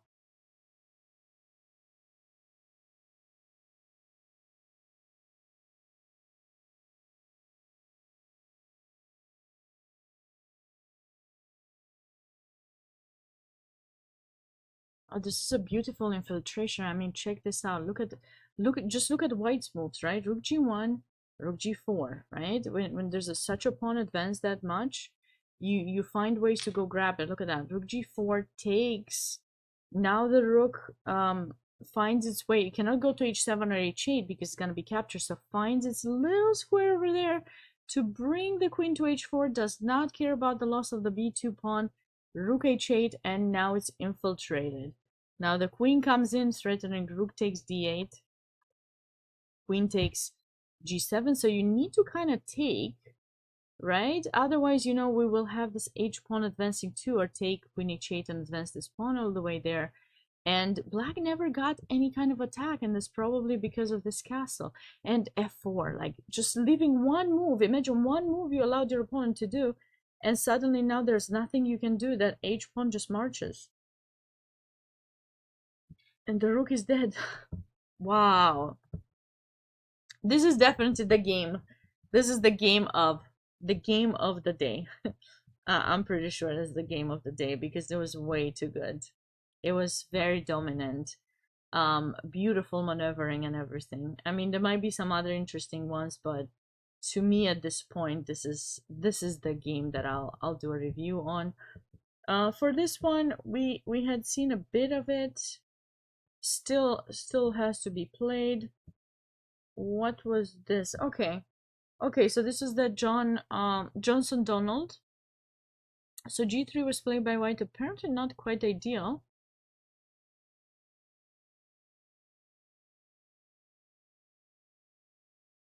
Why is this such a blunder? Maybe white should have just developed. So why is this move such a blunder? Takes, and e5. Oh. Oh. Black to move. Can you guys find the move here for black? What would you guys do in this position with black?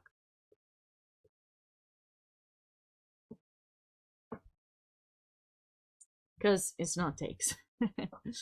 It's not takes. That was probably what white thought. It's pawn takes, moves the rook, and it's fine, but knight takes e4. Look at this beauty. Such a beauty. Oh, man.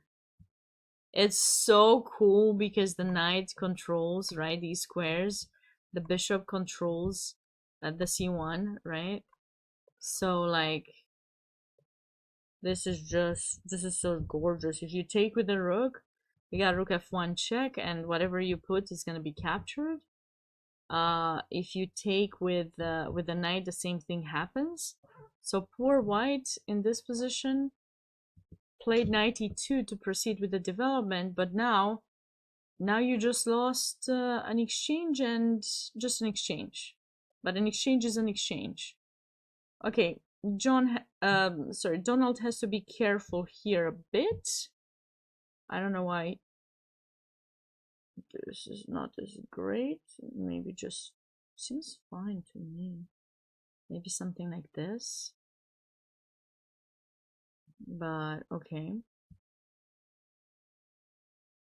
That's a brutal tactic indeed. Yeah, very nice by Donald. Found by Donald. Like, okay, now we'll see how he converts this. He needs to be mindful not to give too much counterplay to white. He's given him some with those, you know, the knight capturing in h7, but I feel that, okay, now he has to be mindful.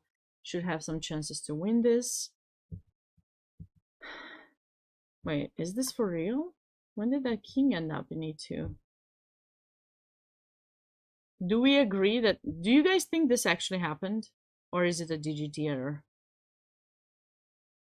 Like, probably it did, because white might have not wanted to castle because of this. But I mean, there's nothing. The king hides in h1.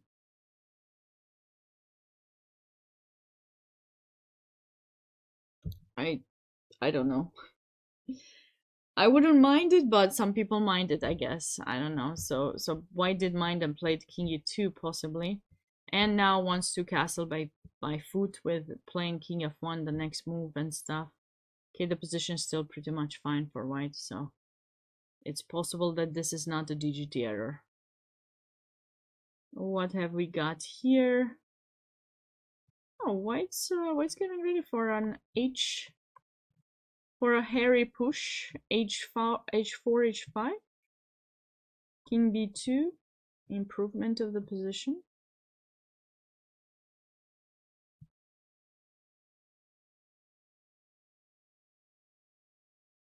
This is kind of balanced at this point.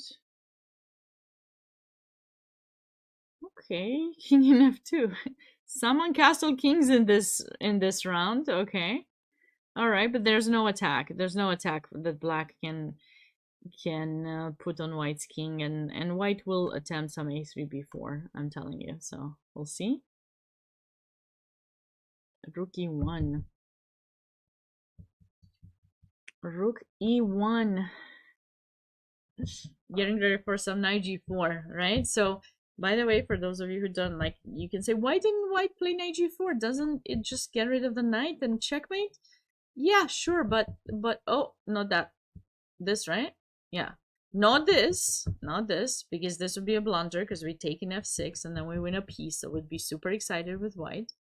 But black can put in the knight in front of the queen and the bishop, and then maybe even f5 to support the knight there, and then you can never get it away. Despite, you know, leaving this pawn behind, black should be okay there. But now, if we go rook e1, we're actually threatening knight g4 because now you can't go there. We'll just potentially take it, although you still have f5. Maybe that's not the threat. But anyways, it's a nice improvement move because you have ideas with f5 too and then discovered attacks. So that's basically what white is attempting to do here. Okay, we got this Taimanov, I think it was, or Scheveningen, where white finally decided to push that pawn, and when you go back, maybe you go back to c8 or c4, better c4. c4, this is the move that black needs to play. We'll see what happens. Wait, yeah. Pressures. Is Steven gonna be able to win this game? I know he was complaining about his openings, but now he's looking good. He's looking good. His position is looking good right now. So we'll see if he will be able to improve here.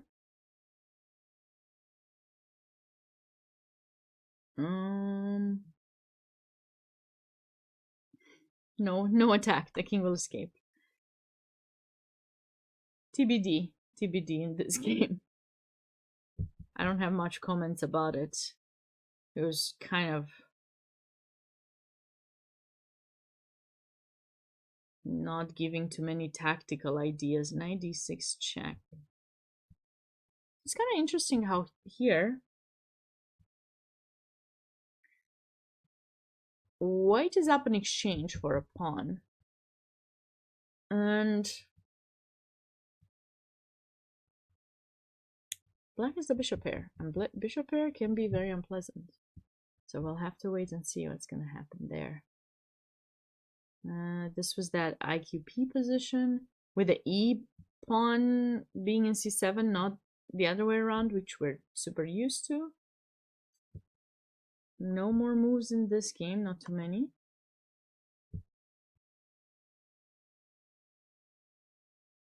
Okay, we're believing this would happen, right? So what white will want to do is figure out ways to put pressure there. I mean, ideally would be to switch the knight to c4 so that bishop might retreat back to f1 and then knight b1, d2, c4 or something like that, bishop a3. It's nice that the bishop and the queen are on that diagonal so that, you know, they put some pressure, and it could be a bit stressful for black. G6 will not work, so Okay, how did this game end like that? Domination. Let's see how black was able to dominate white with the bishop versus knight, because this seems like a pretty chill position. I mean, we got 5 pawns each. These bishops are restricting, and look at how white slowly got outplayed. So first, white probably thought if they trade the queen, their position was gonna be fine, but they probably should have taken with the knight. But instead, white took with the rook, and the issue now is black has the chance to play f5, undermining the defense of that pawn in d5, and then everything else gets opened. Yep. Okay, so material-wise it's equal, but why is black better in this position? Bishop versus knight, and we got pawns on both sides of the board. So this bishop is definitely going to be dominant because it can easily move from one side of the board to the other, which is going to make black's life much easier. This is something you have to remember. So a3 is typical, you don't want to give up the pawn, but look at that. White is behind with the advancement of the king. Black arrives in the center first, and now look at this. The bishop is dominating the knight. There's no way you can escape with the knight. The bishop would capture it, and then the king and pawn endgame will be winning. And there's nothing that you can do with white other than attempting some pawn trades, but it wasn't enough for white because black was able to maintain this amazing bishop that restricts the knight, right? And now the king just goes, grabs the h pawn, and black is set. This is kind of beautiful finish actually. The end game from here, I'd say by black. Very beautiful, very beautiful.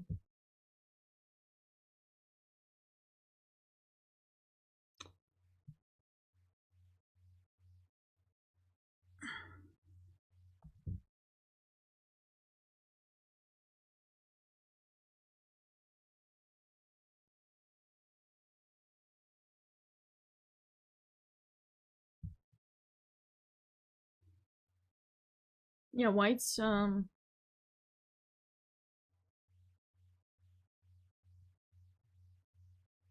exchange is definitely, white being up on exchange is definitely the factor that's gonna push white to victory in that game very likely. And looks like these guys have agreed on a draw.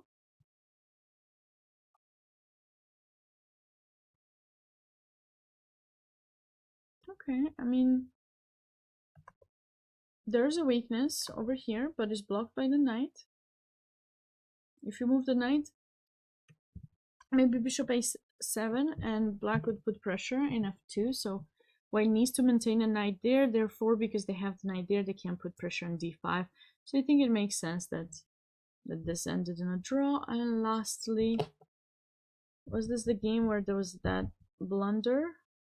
Yeah, this was the game where white forgot about black's second threat, only looked at the h2 pawn being attacked, but there was the second threat that would lose a piece, and that's what happened. Lost a piece and then the game. Yep.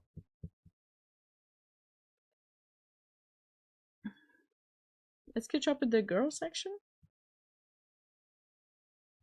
Okay, since we left off this game, I think it was around here where I thought in this position after c5, did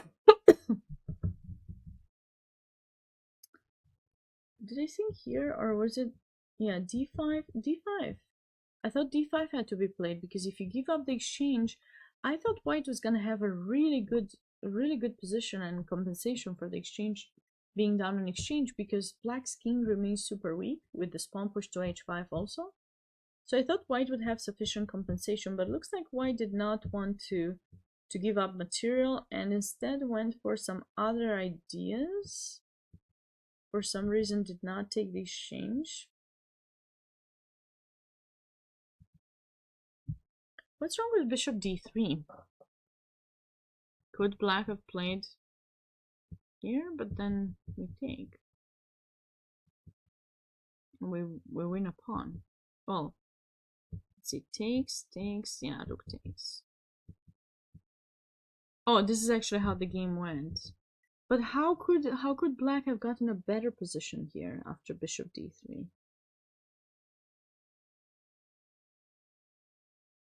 I wonder if black could just allow white to take the exchange and just go for a move like queen g4. The idea is to put pressure and then utilize this bishop as a means to put additional pressure. So if you take, we take back with the bishop. And now you have to be super cautious because we're threatening some discoveries depending on where you move your queen. You can't even move it actually because knight takes d3. Oh, this queen g4 would have been so nice for black. Just put additional pressure and not allow white to win the material. Isn't this like so nice, don't you guys think?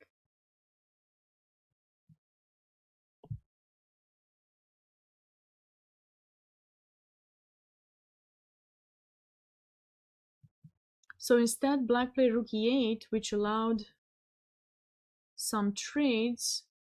But why not queen takes? Queen takes here. Queen takes, I think, makes a bit more sense. Rook takes e5 allows bishop f8. Yeah, so now, okay. Rook c8, bishop takes a3. This might be the route to a draw. Takes.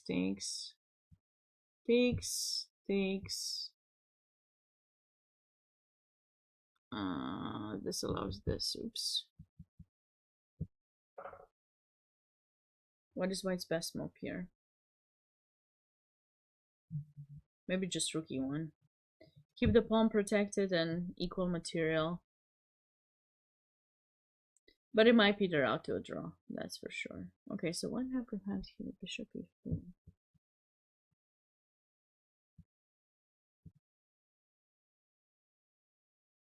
Queen takes e4, knight e3.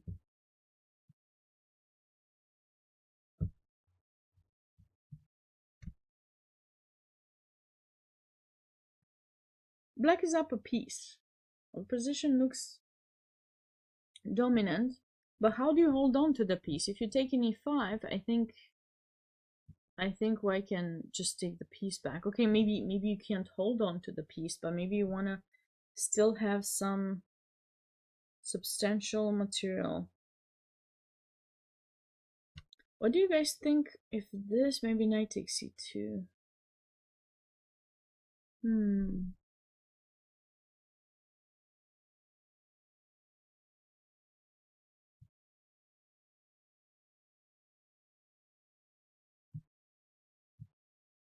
Maybe rook d8. But then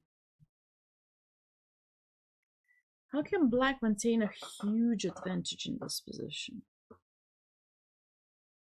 I don't think it's the sacrifice of the queen, right? I mean, is it? Oh yeah, because we have a rook and 2 minor pieces for the queen. Oh, this would have been really nice. Like really, really nice.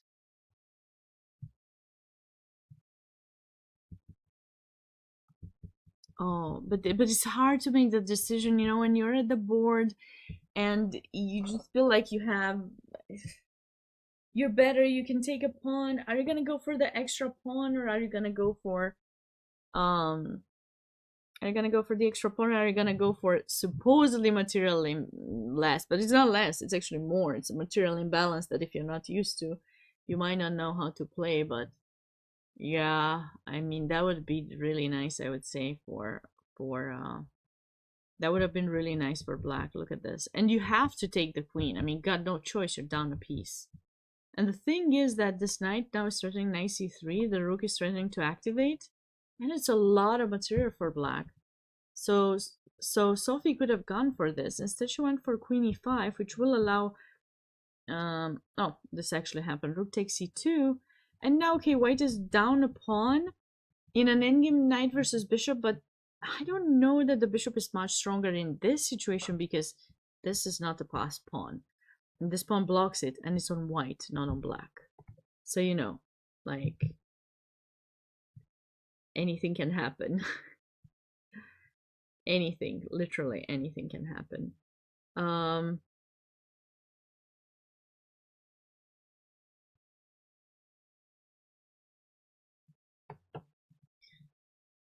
Okay, let's catch up with some of the other games.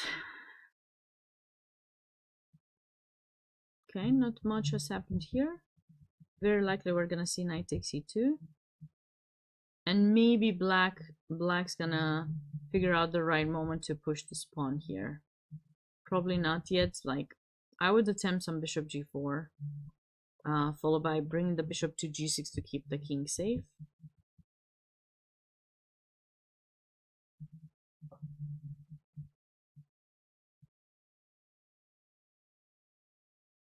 Small little trick, small little threat. Queen h5. You can't do this because I think we take. So knight takes h7. Huh, knight takes h7.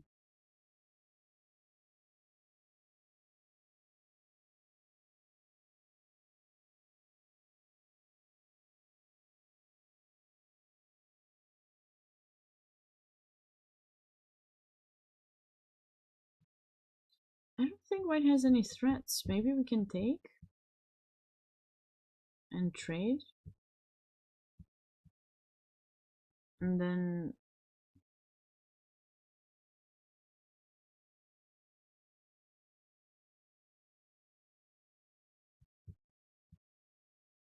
bring the queen. Of course, it comes in with tempo, but like maybe queen d5 and stuff. This could be something to do.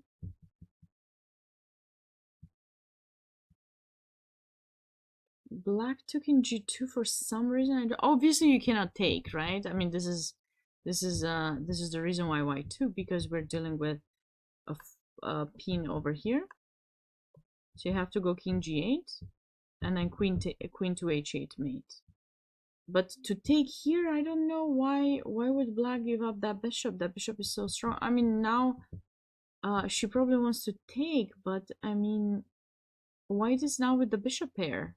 This is not really necessary for black to do, I think. I don't think it was.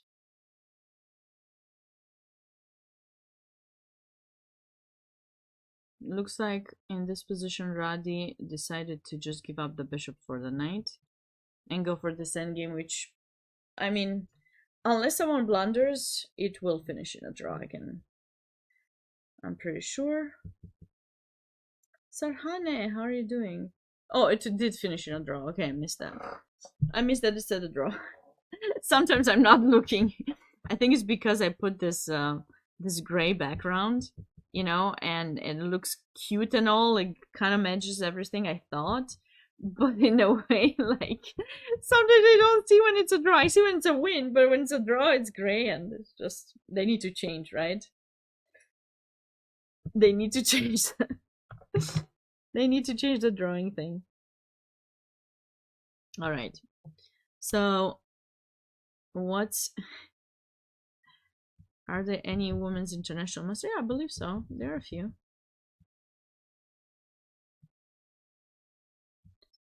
Okay, this endgame is also quite equal. This drew.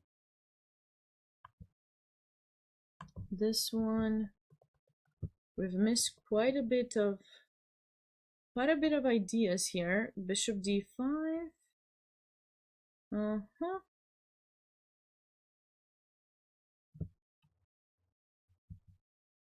This is probably what white should play to keep everything protected.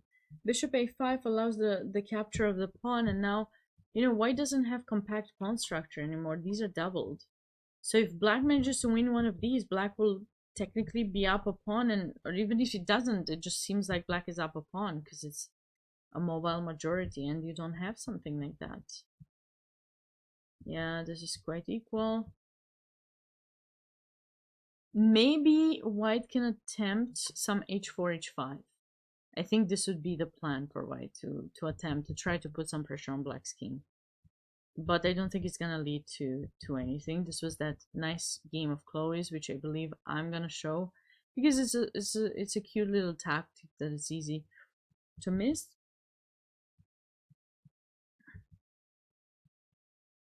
Okay, very typical approach. Bishop takes f6.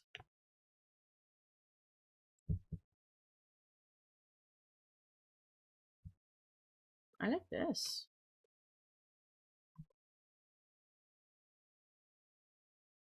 And now I guess I would take here first.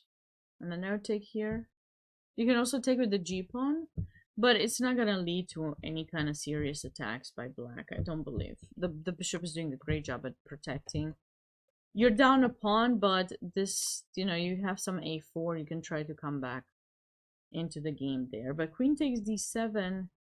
It just seems like you're trading towards an endgame where you're down material. So being down material is actually, you know, should stop you from making those trades.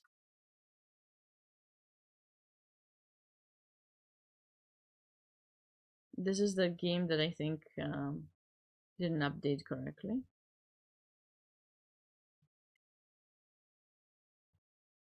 This was the Smith-Morra, if you guys remember. The Smith-Morra that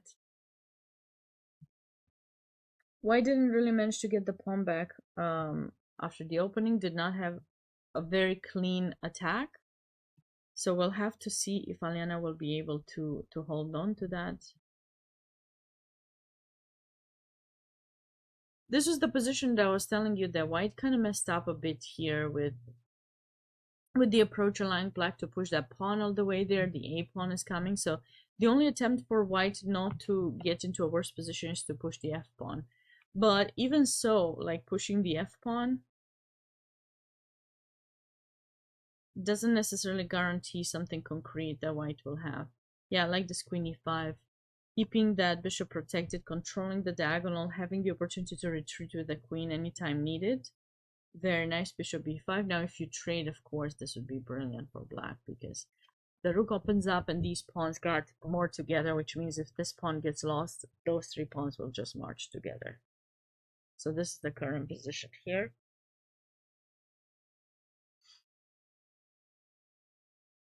Not much has happened in this game, but in this we've had some changes.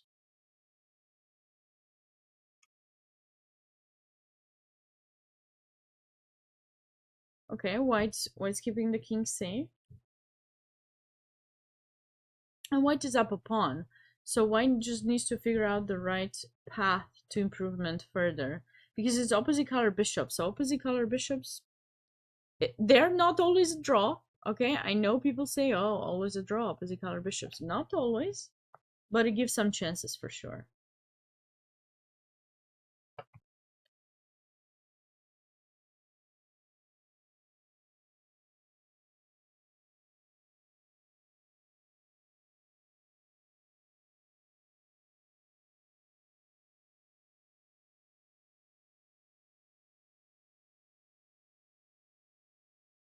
Okay.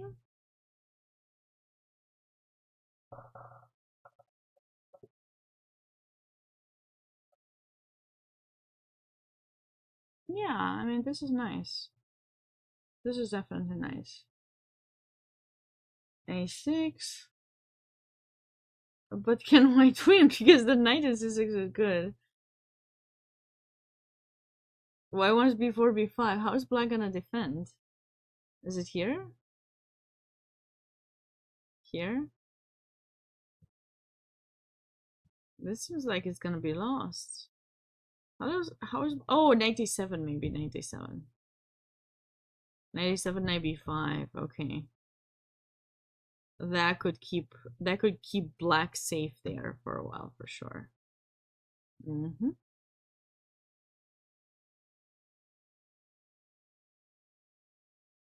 Ooh. What happened here? This oh. Okay, why is this a blunder, guys? Can you see it? It's not difficult, this one. You got it. You got it. You can do it. You can do it. Why is this move a blunder? And Elizabeth definitely saw it quite fast, I think. I don't know how fast, but no. quite fast. F5 traps the bishop. You have to sacrifice it, but now, you know, black has sufficient pieces. One more material, and she went on to win the game. Very nice, Elizabeth. Well done. Well done for Elizabeth. And we're back to square one. We're back to square one. All right, guys, what I'm going to do is I'm going to take a super short break. I need to go get some more tea. I'm going to take a super short break, and then I will be back with more commentary of this round. I think as we're not approaching time travel just yet, but we're approaching something. So we'll take. She had no rating. Yeah, she had no FIDE rating, but she has a USCF probably rating. Yeah. We're gonna take a short break, and you know there's been some issues with disconnection. So all I do, for those of you who aren't here, I'm just muting my mic, and I'll be back within the next I don't know, within the next 5 to 10 minutes. Hopefully you'll be still here. Looking forward to seeing you back again, and with more exciting chess. I'm gonna leave you with this position on the board, or which one was more interesting? Maybe this one, Donald Johnson's game. This is kind of cool, and I'll be back for the final hour or half an hour. Who knows? I guess we'll see. Of this 5th round of the North American Youth Chess Championships. I left you off with Donald Johnson's game, and it looks like he seems to be continuing his path to improvement over here. What have we missed from some of the other games? Let's see. We'll do a catch up a bit. Not much there. This is looking good for black, but still needs some improvement. After f5 by Iris. I've seen people play f5 more recently in this tournament, and it just feels to me that it's oftentimes a weakness in the position, because, you know, like, this diagonal, you never know when it might be important, or the 7th rank at some point, because you push the f pawn. You don't know when it might be important. Now, of course, here she has to keep her e4 pawn protected, but is this f5 really necessary? Probably not. Probably not. I mean, I think this trade could work, and rook c8 and try to go for a draw, but she's the higher rated player in this game, so maybe she's trying to maintain the, you know, more pieces on the board. Let white capturing c8, then she will be taking over the file. So that's possibly something that happened in that game. Back to this game. It's been a while since we watched this one. White's going for some kingside attack, but okay. It stopped. It's been fended off kind of by black. There's nothing much you can do on the h file. Okay, queen g7. And it seems that white is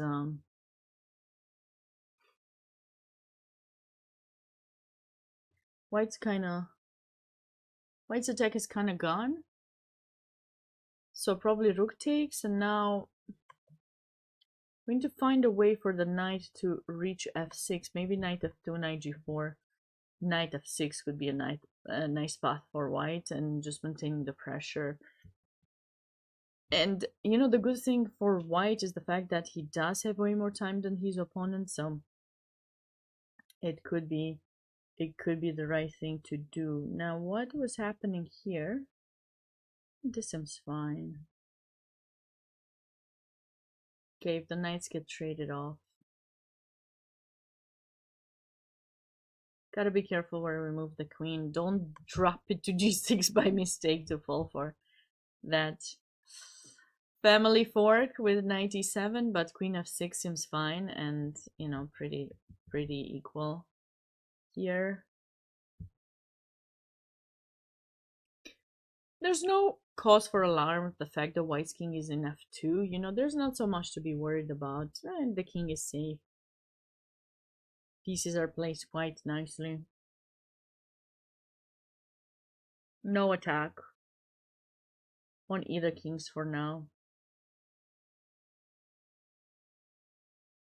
Time might play an important role in many of these games, by the way, because as the players approach, you know, that lower time, any blunders can happen. I have the feeling in many of these positions that we see kind of equal positions, something could happen for sure.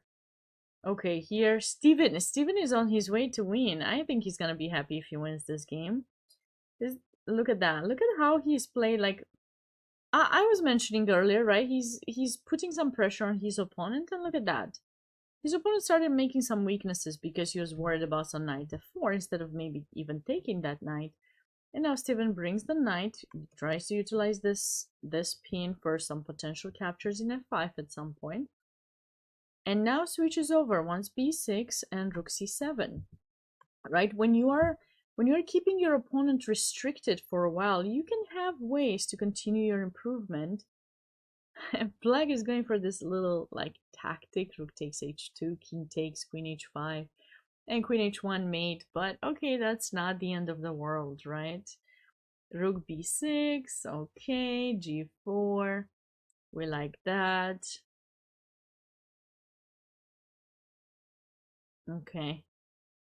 Okay, white's gotta be a bit careful about these checks, or rook takes h2, but I think those are not super worrisome. I think knight f5, would that work? I think knight f5 here. Because knight f5 comes in with tempo, you can't take it, because we take the queen, of course, it's like cross pin kind of, right? And then we take there. If you go rook takes h2, obviously, I was gonna say obviously we don't take, but we can take because there's no check. There's no check with the queen. Everything is covered by the knight. So I think knight f5 is kind of a nice move. Let's see if Steven's gonna go for that. And then, you know, threatening rook g7 and mates. There's no way for black to stop it. Wait, what did he do? The move was played. He did.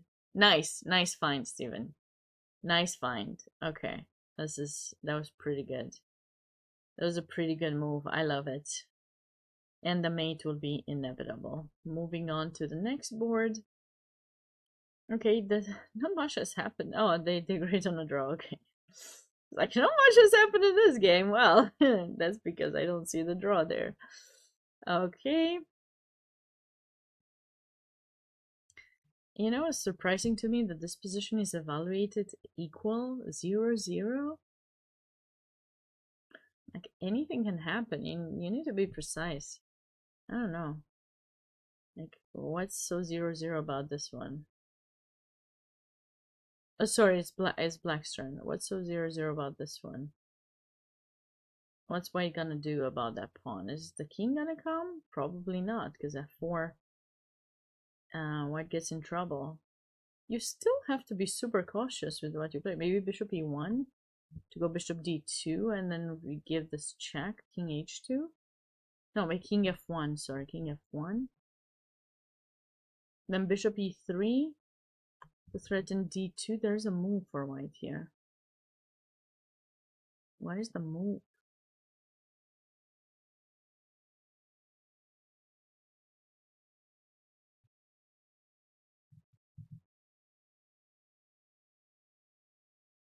I don't know.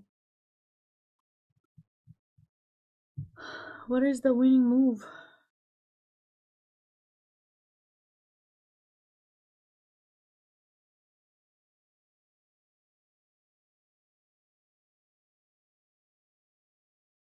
Zero takes.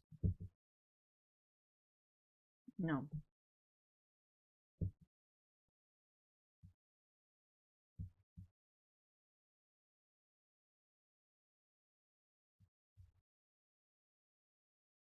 Is it this? Oh, cute! Super cute, guys. Bishop c3, bishop f6. Oh, man. Oh, am I not happy I saw that move? Bishop c3, bishop f6. You go d2. Now, let's see. What's the best approach? This, and promotion. Oh, man. This is gorgeous. This is kind of gorgeous tactic, isn't it? King f1.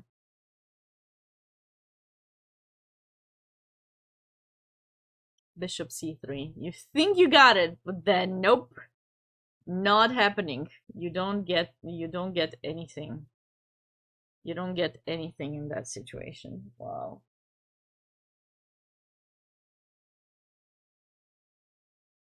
And that's quite nice, I gotta say. That is pretty nice.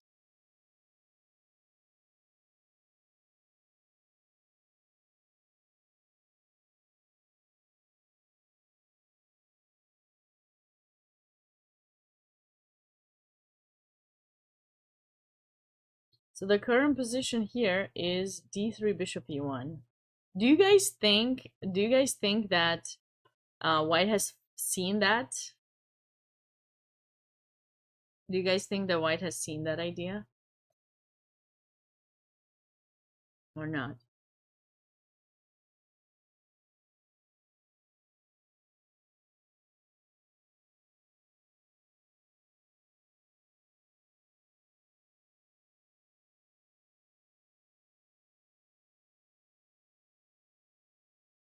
Maybe.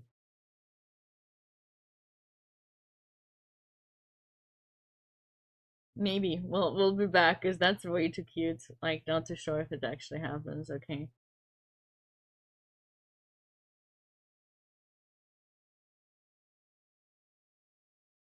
Okay, this is still quite equal.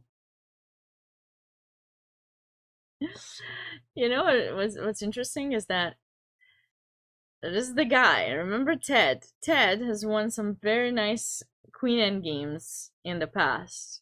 So I'm really curious if he's gonna be able to outplay his opponent, Jashit, in this game too. And this is gonna be a bit hard because White has activated the queen. But Ted has been able to outplay his opponents in the past two games. We've seen some interesting queen activity for him. Very nice. I'm definitely coming back to see what he does there. Here we have a position with a backwards pawn, and white has these double pawns and the pawn in a4 that's weak, but white seems to have an easier job to attack d6 than black has to attack white's c pawns. Okay, we'll see what happens there. Oh, this is the game that I definitely want to do a YouTube on. YouTube clip. And what was this game? What was happening in this game? Seems... Yeah, this was the exchange up game by white. And white's probably gonna win this. This game ended in a draw, and this was a win. Okay. Alright. Let's catch up with the girls section. So bishop f8 was a nice move found by Jasmine. And when all is traded, who is better in this endgame? Hard to say. Hard to say because, okay, the bishop is slightly better than the knight. But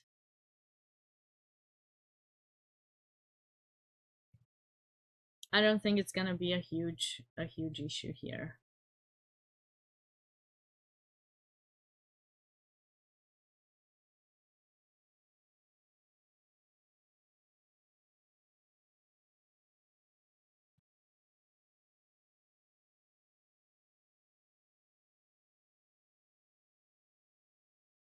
And knight actually has some knight g5 ideas and put pressure in f7, but so does black.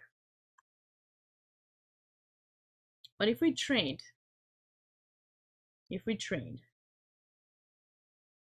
this should be a draw. The king will, yeah, rook d2, rook d2. and the king will come as fast as that one. This should be a draw, I think. This did finish in a draw.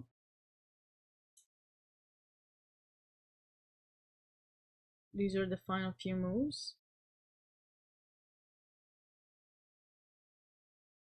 It's actually interesting that it gives rook takes c5 double exclam. Well, it seems like the only move, because if you move randomly with the knight, you're gonna get mated or something due to the pin. If you go knight e2, I have the feeling f4 is coming. And similar fashions, I mean, white's king is not that safe. So, I mean, this is the only move that kind of maintains the equality because it trades off towards a queen endgame, which is quite symmetrical. And okay, you can attempt to play it further for a win, but you know, it's not gonna lead to too much. So they agreed on a draw after queen e5, right? We take, bring the queen, and yeah, you shouldn't be worried about queen c3 ideas because of course this is hanging, so he won't be able to do that, or she, and then, you know. Okay, so that was a draw. White ended up trading queens here. Again, quite equal. Not much has changed in this one. This is that game where white messed up by taking h7, and then black messed up by not recapturing. Wait, what was the move? What was the move that had to be played? Taking b3 by not taking here and trading the pieces on this side of the board.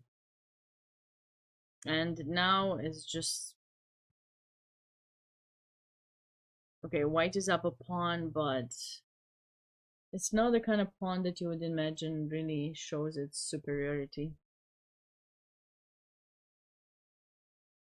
This game ended in a draw. So did this.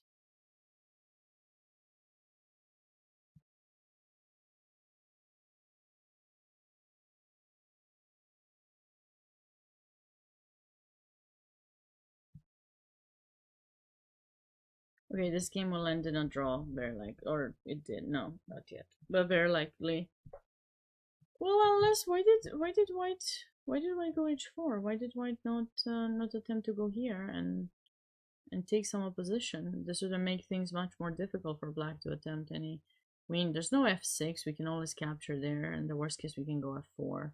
Just you need to make sure with white you don't let black activate the king. By doing this, maybe you will give them some chances. I don't know. King c5, king b5, king b5. There's an attempt to go bishop a5, trade, and activate the king. I mean, that could be a bit scary, if you ask me. Seems a bit scary to me.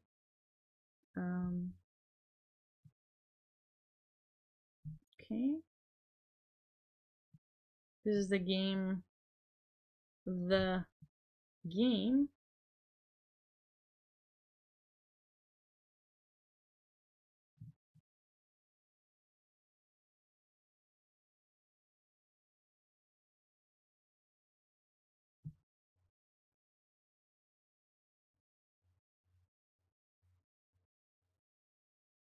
Tony Lexington. Do I know you? Are you the Tony I know?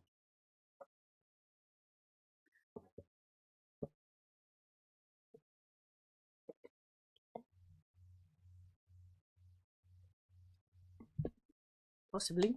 Maybe.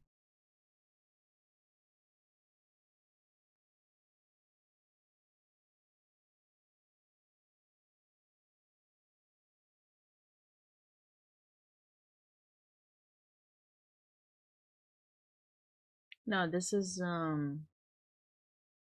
this should be an easy improvement for black. You just need to play king c5, bring the knight, maybe here, support b4. Yeah. Extra pawn, not much. What happened here?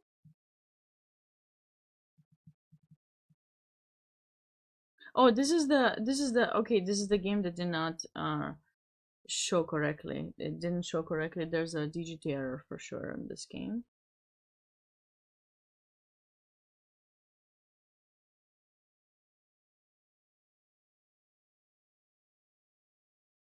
I didn't think white was much worse here. A bit. But she was down a pawn from the opening, right? This was the Smith Mora. Is she getting mated? Not quite mated, but she's losing something. Or maybe no. Wait. Because there's rook g2. Wait. Bishop h4 check. Bishop. Bishop h4 check. Oh, Sabina, sometimes. 92? 92? No way to protect. No way to protect those. Bishop h4 check would have been nice.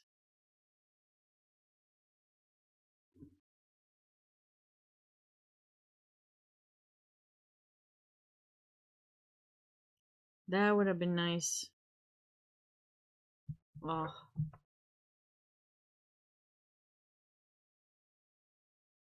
But this is even nicer for black. We'll have to see if Kylie finds it, but okay, it's not that difficult. I think she can find it.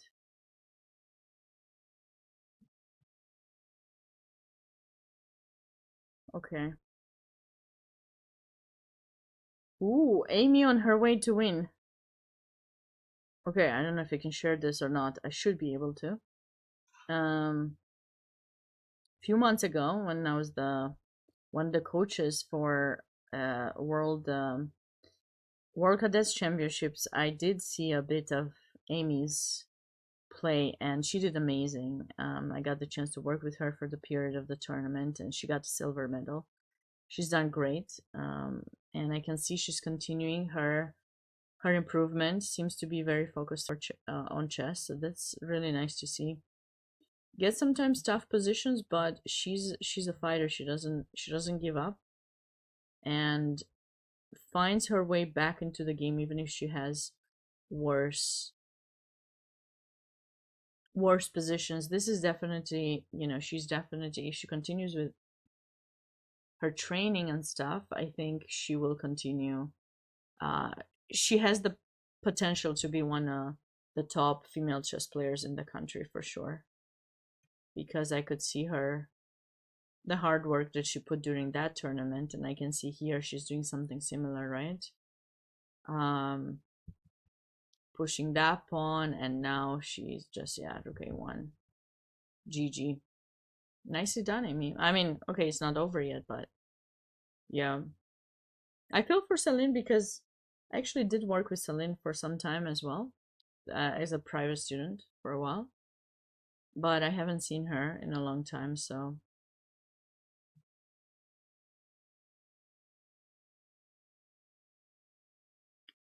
Here.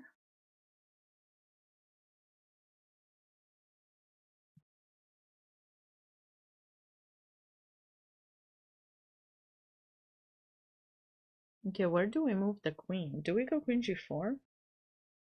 To maintain some pressure, and then rook h3 is probably what Ashley wants to try to, in order to put a bit more pressure on black's king. We also have this idea, but I don't think it does anything. I mean, it just looks nice. And also it's a blunder, but like, you have this idea and sometimes you can say, oh, this is so good, I should play it. And then suddenly, bam. And you're like, what just happened? I thought I was the one attacking. Yeah, you were, but now you just lost a piece. So be very careful about these things. It's very, very easy to mess things up. So be very, very mindful about these kind of things. Bishop e7. Yeah. No, but queen g4 is fine. Queen g4, rook h3 to threaten that, to put some pressure. White is definitely continuing some pressure, but it's not much. It's not that much. Wow, this is unexpected. How did that happen? I haven't seen this game in a while, I think. Like, while. Didn't I say this game might end in a draw? I did, but... Okay.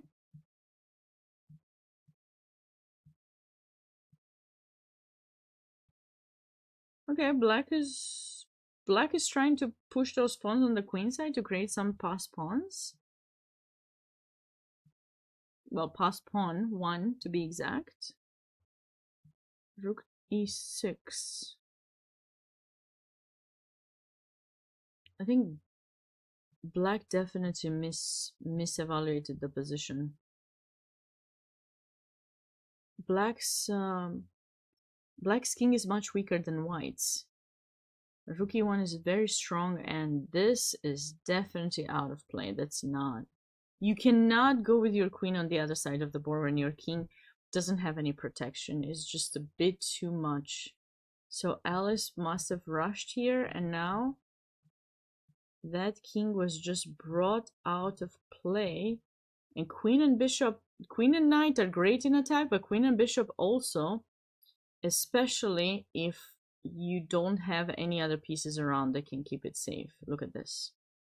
Very nice mate found by Ella, and game concluded. This is a tough loss for Alice. Definitely tough loss.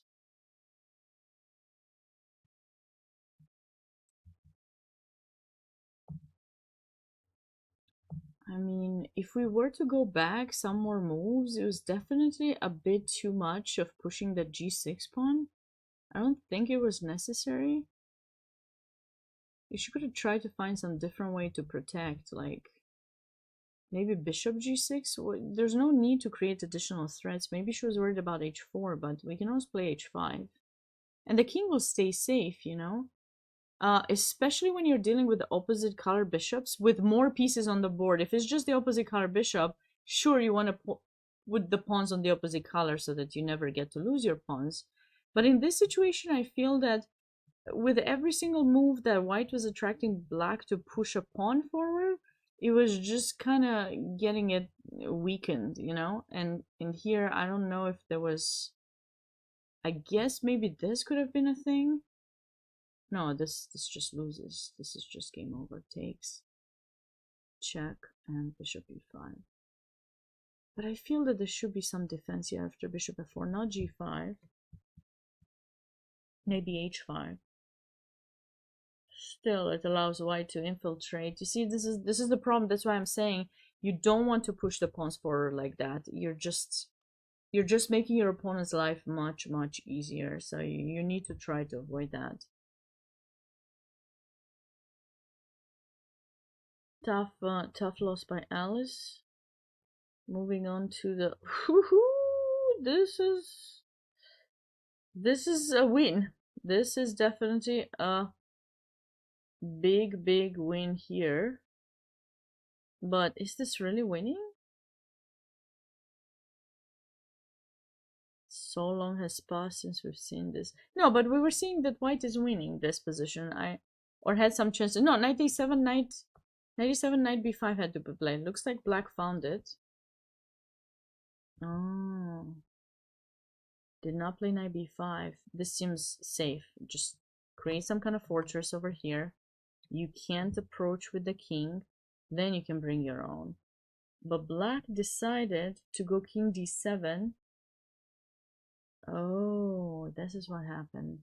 So she was too focused on trying to get these pawns that she forgot about f7. And you know, by the time you take these two, white will be much faster in taking those, but there were still some blunders. Stephen, very nice finish. You won. I presume I didn't see the end, but it looked like it was gonna be a mate. So you can be happy, Stephen. King takes g5. Okay, so we just need to be careful about not allowing the king in front or taking our pawns. And it's easier said than done. f4. Why did she take? I mean, okay, this is of course winning because knight. It's knight with the h pawn is not opposite color bishop, and this pawn just advances. But why did she take in f4? Why did she feel she had to?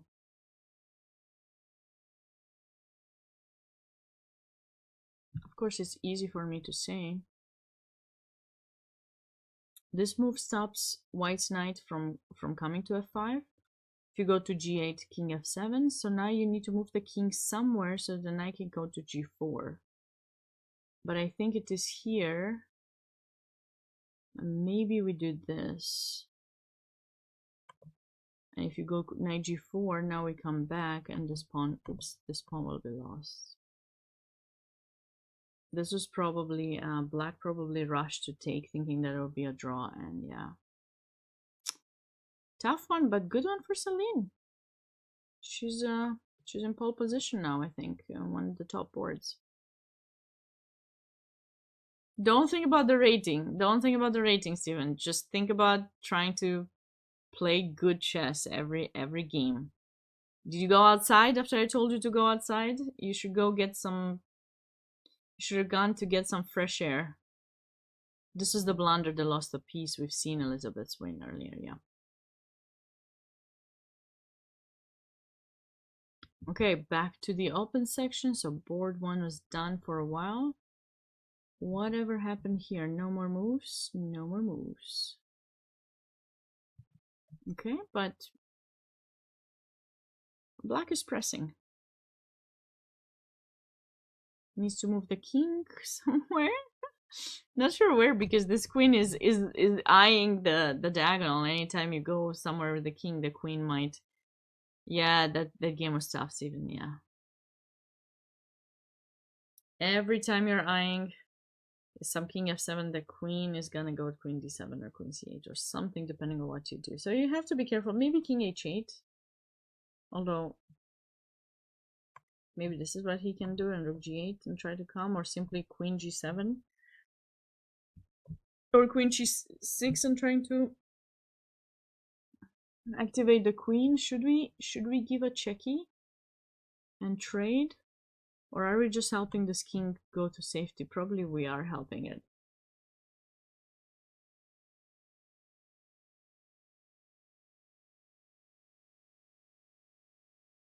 Maybe queen f5.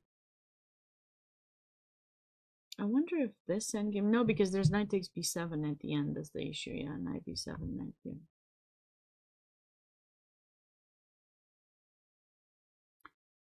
The knight versus knight and 2 pawns game was easy to win. No, it wasn't. It wasn't easy to win. She had to be careful with how she pushes the pawns, but like typically you should focus on the f pawn to advance and win the knight, and then you can win the with the h because it's a knight endgame. But I think she just, you know, her opponent felt that she needed to give up the knight, which made things easy, quite easy for the side with the 2 pawns, Elizabeth.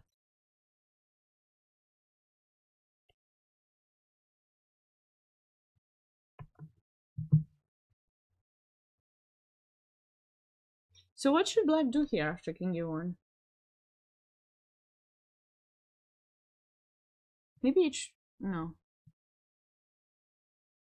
I was thinking h4 because if you take rook h5, but there's queen g3 check or something.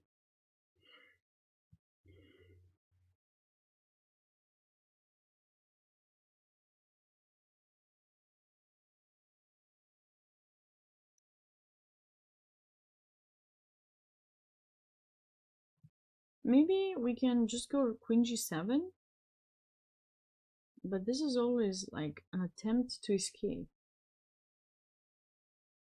Black's advantage is not high. It's not big. Maybe rook e7. Keep that pawn protected, but I mean, there's still checky. And then takes. Suddenly white is on the verge of getting the advantage. How can black improve here? I wanted b6, but I'm losing c6. If only the queen could infiltrate the other way around. Bishop g4, you're saying? Okay, so then what? Bishop g4, queen g3?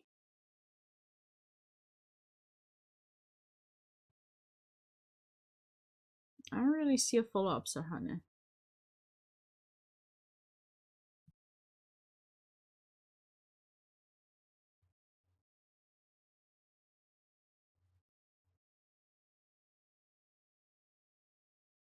So he did go rook queen g7. I like king d2, and now what?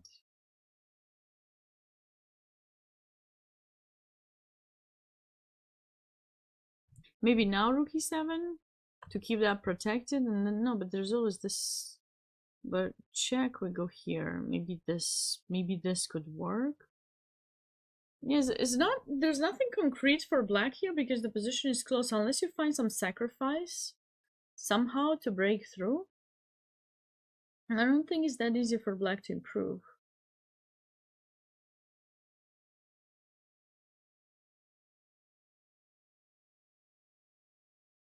Do you guys have? Does anyone in the chat have any idea how we can improve? Yeah, white also doesn't really have improving ideas, but white is the one who seems to be struggling a bit. But you're right. I mean, there's nothing super concrete for either side.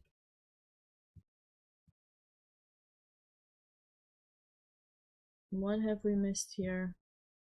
Oh, black. Yeah, looks like Donald is on his way to win. Oh, these guys play till mate? Was he trying to see if black was gonna stalemate him? Oh, maybe they are friends and they were like, I'm gonna play till mate.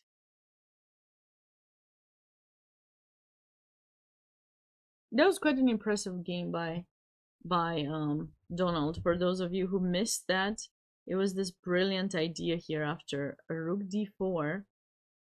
Black played e5, right? So you would think, okay, no big deal. I just trade here, takes back, and then I find my way. Oh, sorry. First I move my rook. And then I find my way out with the knight. The other rook comes in. Everything is fine. But Donald said, no, I'm going to take advantage of the fact that your pieces are not developed. Okay, your pieces are not developed right now. So you're actually staying on a back rank, mate or loss of material. So I'm going to go for this move, which was, you know, the move of the game, basically. And now there's just, white is just down an exchange. And okay, there were some on and off moves that switched a bit the evaluation, but Donald was always kind of the one pressing with the extra material, so that was quite a nice game by him. This game, oh, the players agreed on a draw in this game. I see. Okay, so queen e2 after f5, king g1, b5. Maybe Iris wasn't sure exactly how she could progress further. I mean, I felt this was a weakness, so okay, draw is this is an okay result.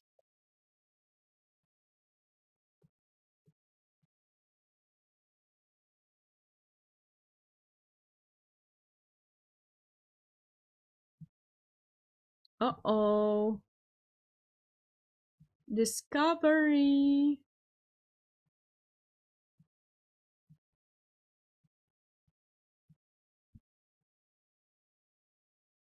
The knight f5 is coming.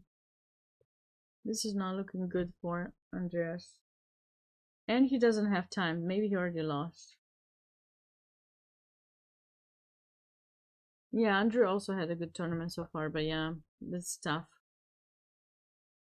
This tournament is tough. It's also 2 rounds a day, although yesterday they only had 1 round and then there was a blitz tournament, and I think tomorrow they also only have 1 round and there's a blitz tournament that takes place. This is gonna be tough. Try to maintain the... Oh my goodness. Oh, Shona got lucky here. Wow. I mean, this is a tough blunder to make, guys. This is such a tough blunder to make. Queen g4. To miss that, it's just heartbreaking. Okay, he's gonna try to play on this game. He didn't. He resigned. Oh, that was... Yeah. I think white tried a bit too much to win this game. There was just a bit of an advantage. Not that much. Probably 93 would be just the natural way. Maybe trade queens there, push the d pawn, go d5 if you can. That way, you know, the more advanced that IQP, the harder it is for the opponent to put pressure. This pawn in c7 was weak, so I could just continue putting pressure. But okay, to blunder like that, to miss bishop e2 is tough. I know I've blundered stuff like this so many times on my own that I feel for the player, for Matthew.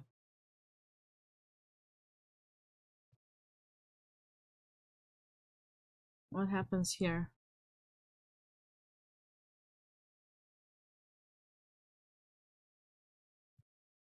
Okay, so what does black do after queen takes f5? Is there some tactical idea or just...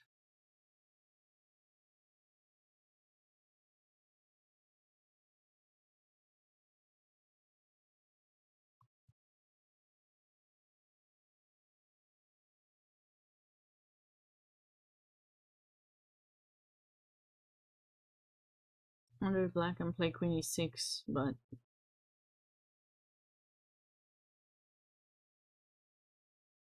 Okay, we can trade and this is gonna be a...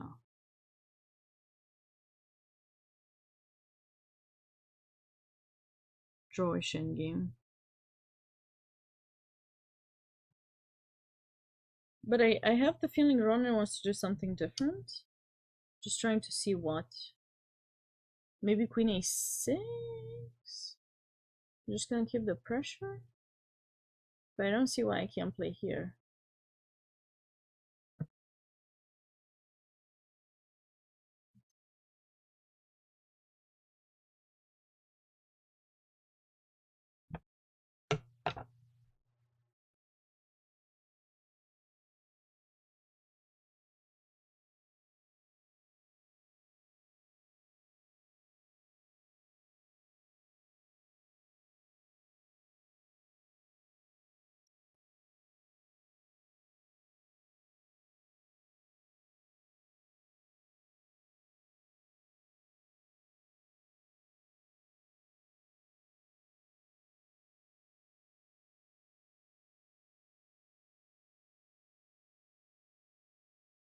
What can we expect here for black? I really want to play rook g5, but I mean, I know maybe just king d8 with the idea of rook g5. Maybe, oh, maybe rook here to try to rook g5? Like, the rook needs to move to go rook g5. I think rook g5 is a move you want to play. Obviously, you can't right now because your rook is hanging. But, yeah, like...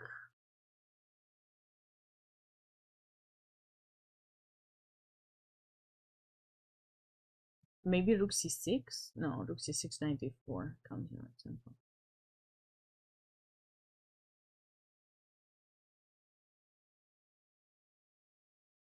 I don't understand why white... Oh, we don't know which one of them is thinking, right? The delay is 2 moves. We got 2 moves delay, so that's why we don't know what's happening there. Black has sufficient counterplay, more than sufficient for the queen. This gives them a pretty good position.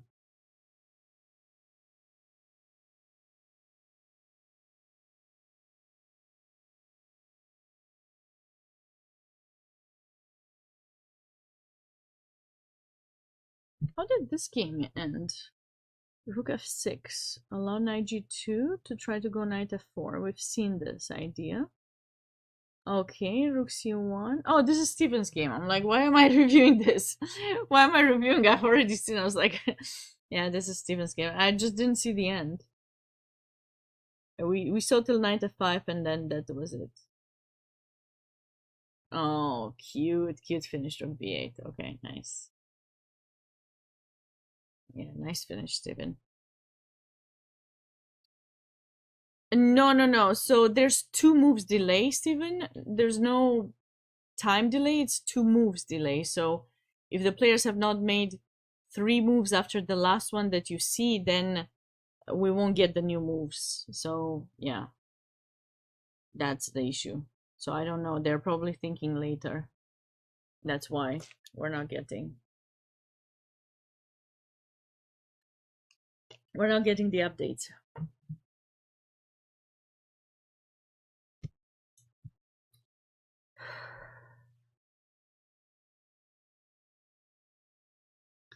This game ended in a draw. Actually, we've seen that.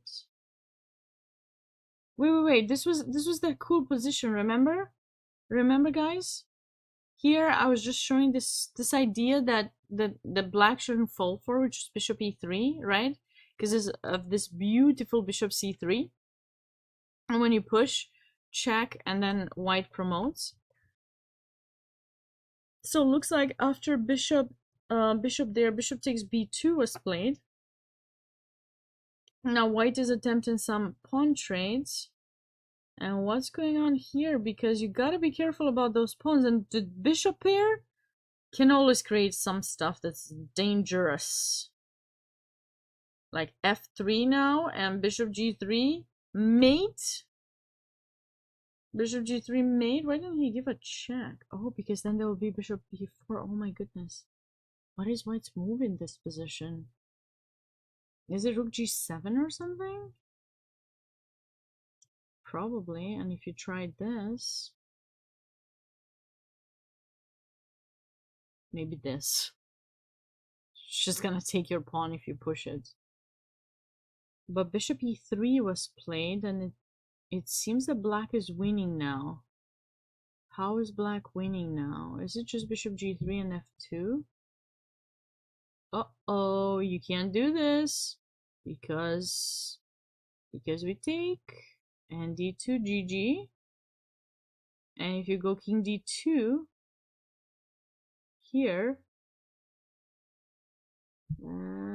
uh-oh, if you do this check and you take, nope, I don't do that. I give you this check and then I take your rook. Uh-oh, white was doing all right. Not anymore. Not anymore. I told you those bishops. This just happened. Those bishops are killers. Bishop pair. It's a serious advantage to deal with. And there's not so much that we can do here.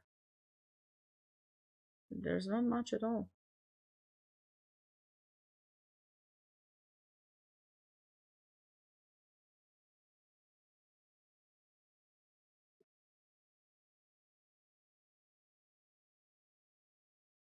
So black is winning this.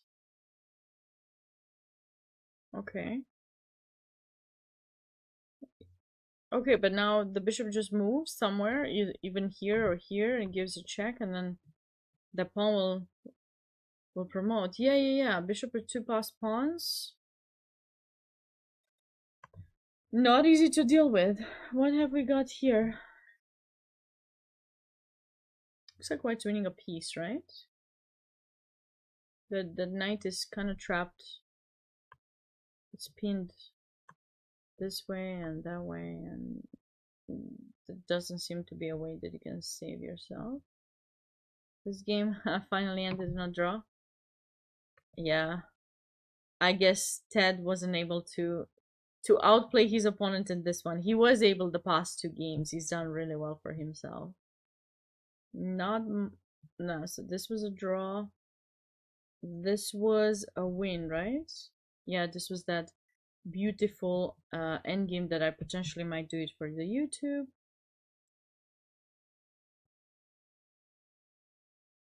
Okay, white's winning a piece. Okay.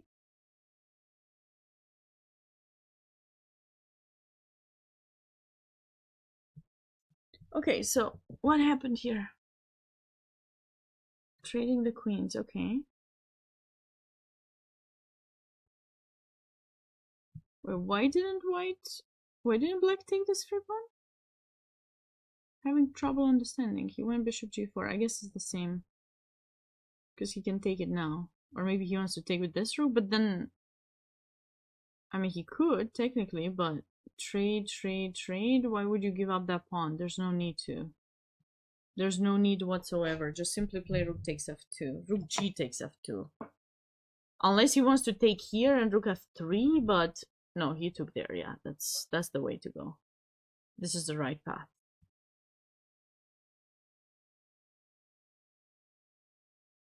John won his game. I don't know why I say John. Donald Johnson won his game. This game I think ended in a draw, right? Yep. Okay, looks like White's winning this.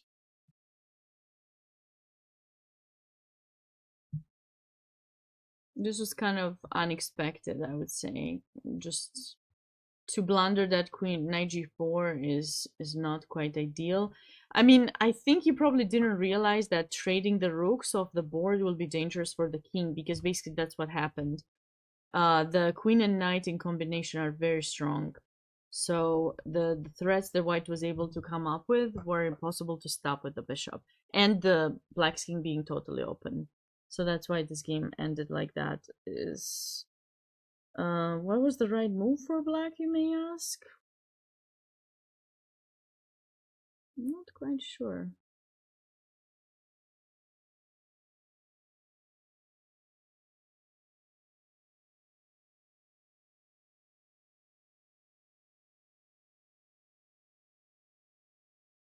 Sit and wait, and if you take, I take.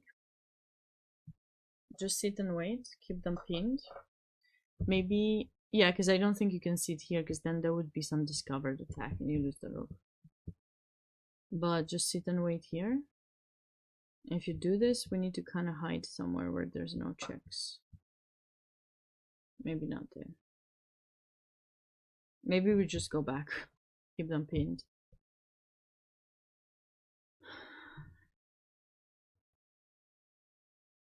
This was a tough loss by Matthew. Okay, now we're getting the moves from Ronan's game. He wanted to go for the queen trades. Okay, but now, okay, he gets the rook to g5, sure, it puts pressure, but there's no more to do, and that's why I guess they agreed on a draw. It's a good result for Ronan, though, being the lower rated player, playing someone 100 points higher, sure. I mean, that's a good result, for sure.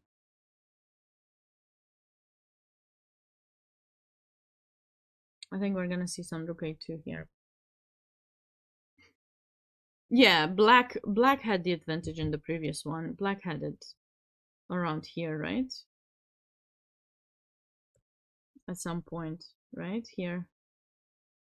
Just don't trade. But we couldn't figure things out. What did I end up saying finally? Something with the rook move? What did we end up saying? d4? Ah, d4, but knight takes d4, no? Ah, then you have queen g3. Oh, fancy! Fancy, Sarhane. I did not think of that here. I totally forgot of that break. Very nice found. Very nice found, Sarhane. Yeah. So if I take with the knight, there's queen g3 and you infiltrate this way. And probably like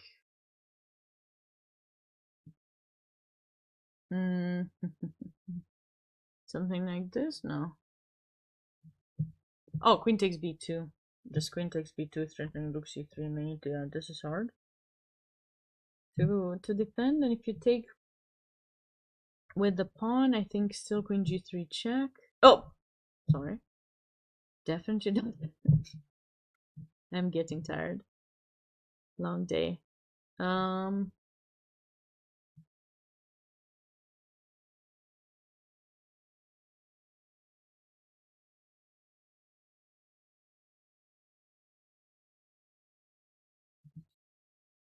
What's the idea now? Rook here? To try to sack or control, or what's the idea after pawn takes?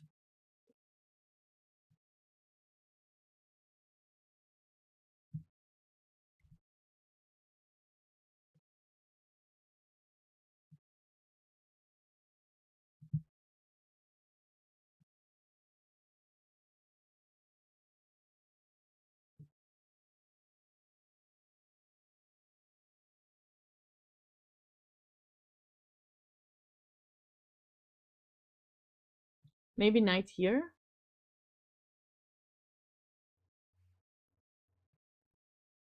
Just as a means of activating some pieces.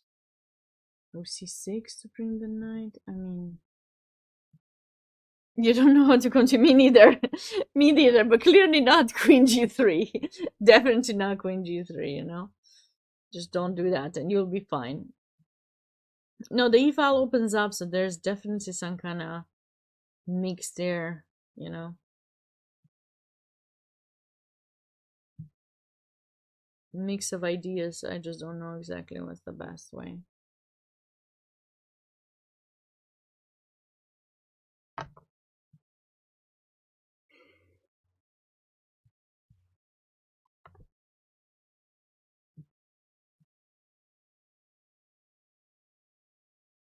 What is the best way?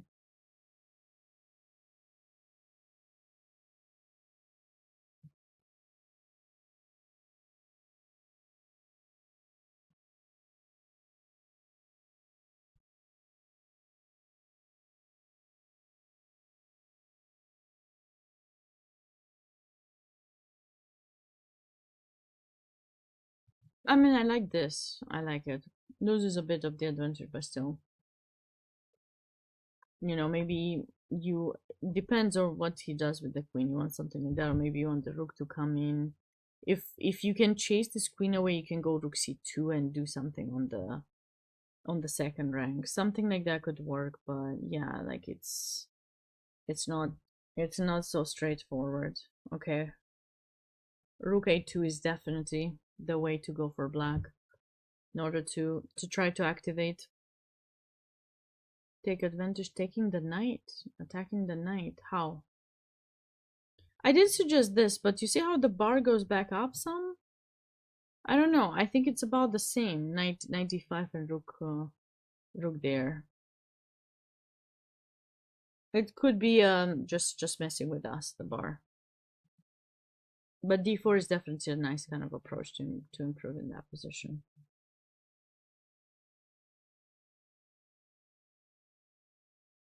A Stevens game. Draw. Blackstone's his way to win.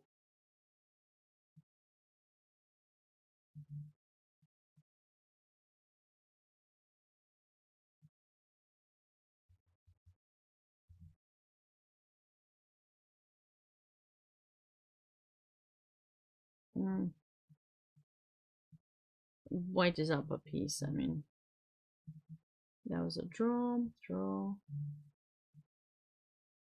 Oh, this is the game. This is the game to talk about. White won.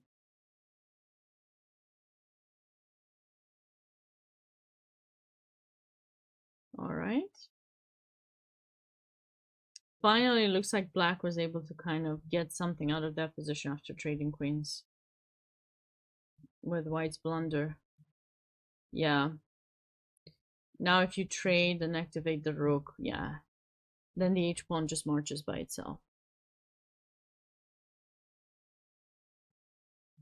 Let's catch up with the girls section as well. Is this game headed for Is this game headed for a draw? Jasmine is definitely playing for a win. She's trying to improve further, but oh no, draw. They agreed. They agreed. There's no progress. With the rook staying on the second rank, keeping f2 protected, white can always consider g3 to keep all of those protected, you know, and there's no way for black to improve, so that makes sense that it was a draw. We've seen how nicely, you know, white was able to trade off everything to get to draw in this position. That's another rook endgame. You know, they're my favorites.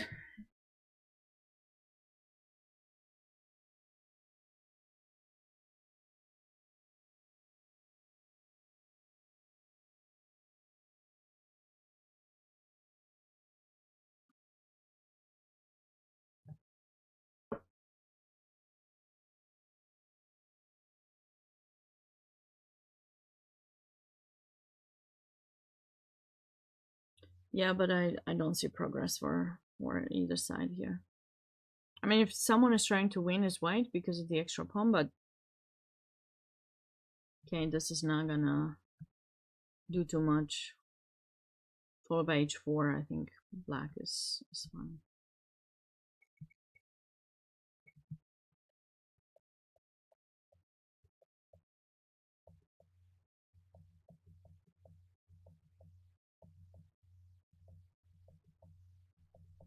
Okay, white is up a piece. The game's not over yet, but it will be. This game ended in a draw. So did this. This was the bishop endgame where white could have had the king in c4 and wouldn't have given black any kind of counterplay, any kind of ideas to come put pressure. But looks like white still doesn't have to worry about, because the bishop being on this diagonal doesn't allow black to get activated. Who is playing for a win here? Definitely white, but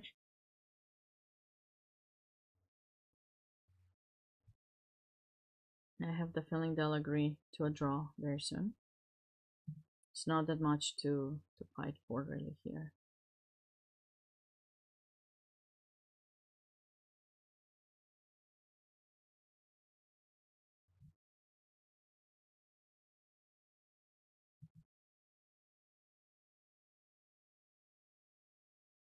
They're back.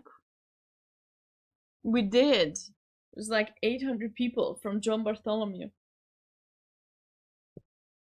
And I just embarrassed myself by telling people that I watched all of his chessable course on 100 Endgames You Must Know. That's 20 hours of plus of recorded video. Yeah. And I just said it again. But it's okay, it's between you, me, and the rest of the people. No worries. No worries at all.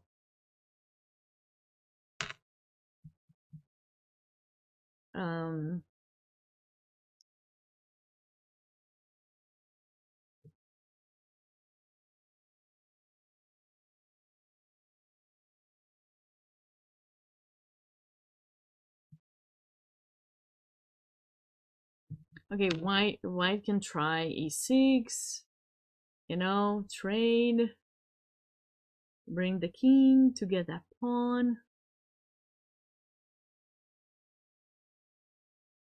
Black's gonna take, and then we will draw like that. There's no way to win. No, this is a draw. She had some chances, I thought, earlier, but not really. Did not really work out for her. Oh, looks like they're playing it out. Wait, how did that happen? Oh, okay, it's basically the same thing. Unless she wants to try bishop e7, bishop d6. Maybe this is what she wants to try. But if she does this, then she doesn't have an entrance. If she can do this, I mean, she can hope for a blunder, but I don't think there's a...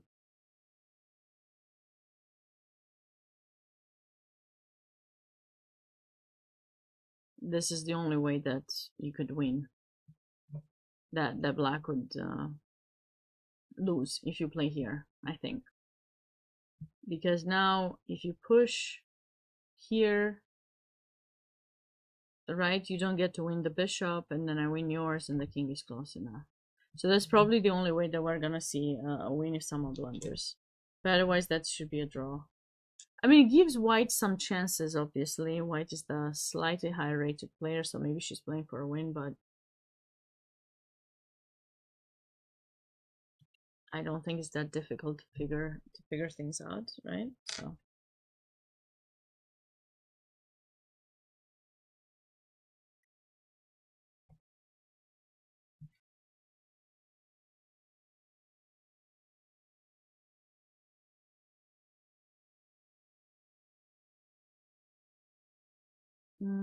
nice win by black in this game.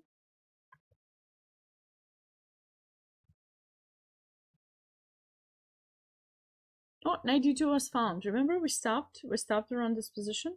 Looks like Kylie did find knight d2 and took the pawn in f3, brought her new piece into the game, and now black's just up a bunch of material even this would have worked. There's no tactics that I can see. So, but she preferred to stay safer, not to give white any kind of counterplay. This was kind of an opening gone wrong because it was a Smith Mora and white didn't get anything out of the opening, got into an endgame with the pawn down, and yeah. Aliana will have to look a bit more at that opening and find her way. Amy won the game we had seen. She was approaching the win. This is a cute little finish by Ashley. Okay, blunder mate. This was that game that we talked about, you know, the big weaknesses by pushing pawns forward. Black would have been fine with putting the bishop in g6, right? But instead allowed this to happen, and now, you know, after losing that pawn, the position just went for an endgame where she got mated. White ended up winning this endgame too.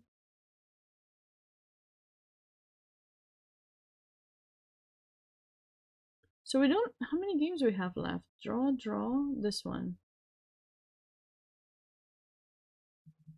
Is this gonna be one of those endgames that is supposed to be a draw and is gonna be lost? Why did she give a check? Why did she go here? Oh, if you go there, maybe check. Sorry, that's not good. Check and rook f3. My bad. Wait. This can be. I think we can just go. Oh, but then it takes. Okay, wait. Okay, then is it e5, takes, e6, takes. Yeah, this is the easiest draw. Takes. Rook g3, king f4, draw. So this is the easiest way for white to draw. Instead she played rook a6, which allows king g5.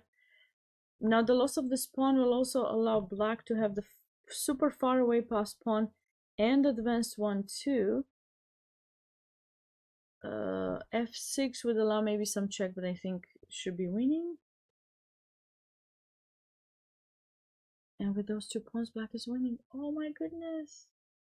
It's another endgame, rook endgame gone wrong. Rook endgame gone wrong by white.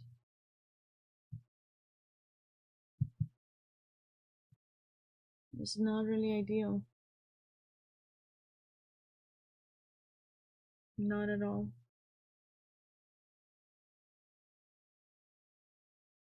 Time pressure, indeed, time pressure is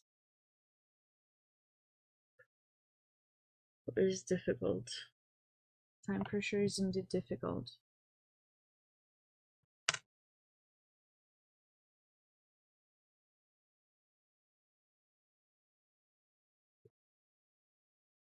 Okay, this is piece up, winning for white. This game ended in a draw. This will end in a draw as well after white takes. Yeah. 90 minutes plus 30 seconds increment is the time control. King here, and we just wait.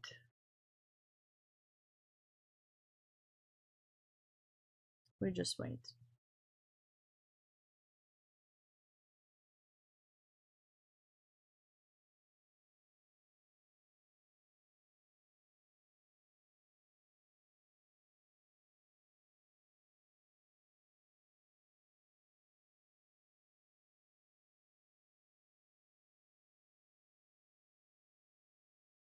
Okay, white is winning this, and this one is also won by black. Very likely. I mean, we'll be back and see. Okay, so what's happening here? Wasn't? Oh, Carter won. Yeah. Yeah, Carter was winning for a while after activating his pieces, definitely. Okay, very nice finish. Yeah, the delay is very tricky, and if you're not used to it, of course, it's It's tough, especially towards the end of the game when you know you have to win and you know you don't have sufficient time to calculate. So this is another game. This was a beautiful game by Donald Johnson. This game ended in a draw. This was the blunder that allowed white to just be up, not up material, but simply just take advantage of black's weak king. That was the sad blunder that, oopsie, sorry. This was the tough blunder that allowed bishop e2, after which, you know, black went on to win.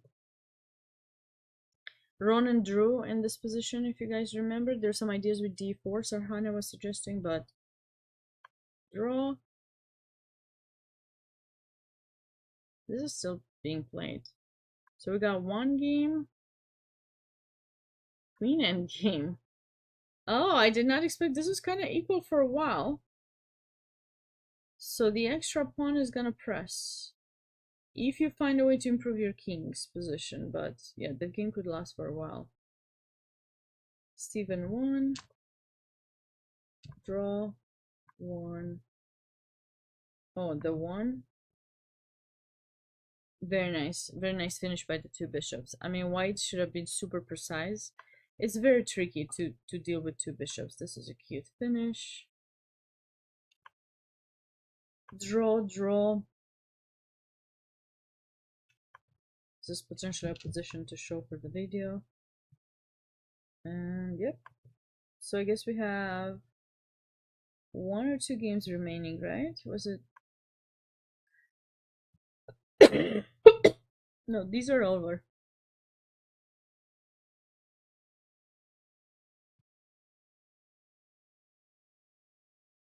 This is one, and this. 8 and 9. Two games remaining.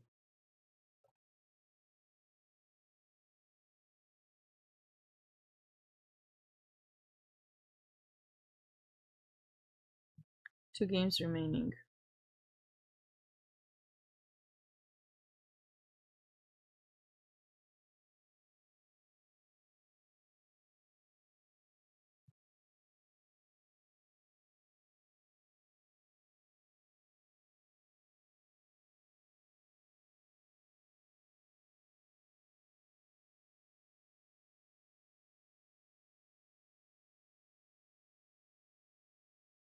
Queen f4. I don't know how white is planning to improve upon this position, because you need to maybe put, but if you put the queen in b8, he loses this pawn, and he might not want to lose that pawn. But if he loses that pawn, yeah, it's a drawish kind of. But if he doesn't,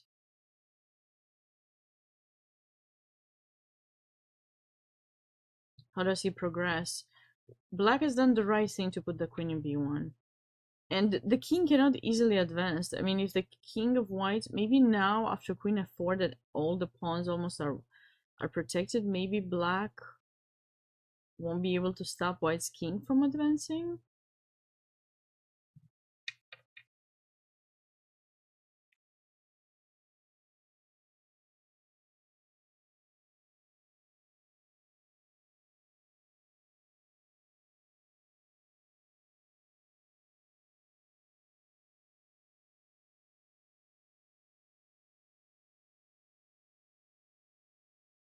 Do you guys think that there's any chance that white will have a chance to win this?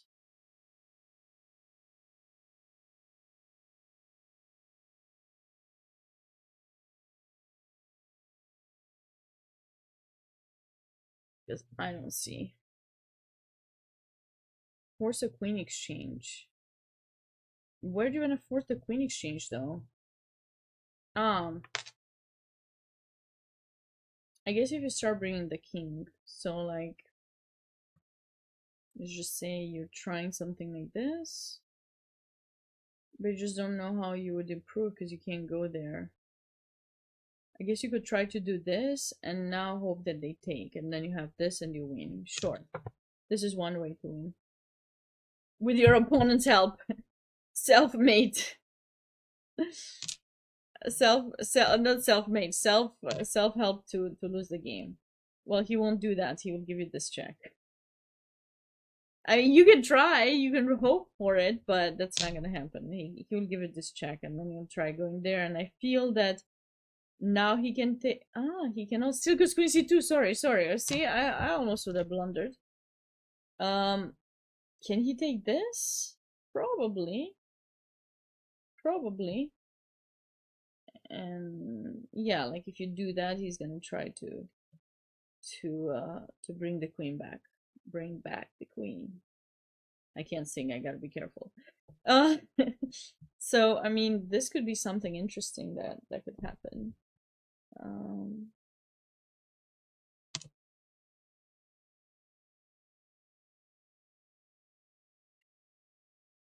But no, I mean I think this game will end in a draw. This was played. I think they will repeat eventually and it will be a draw.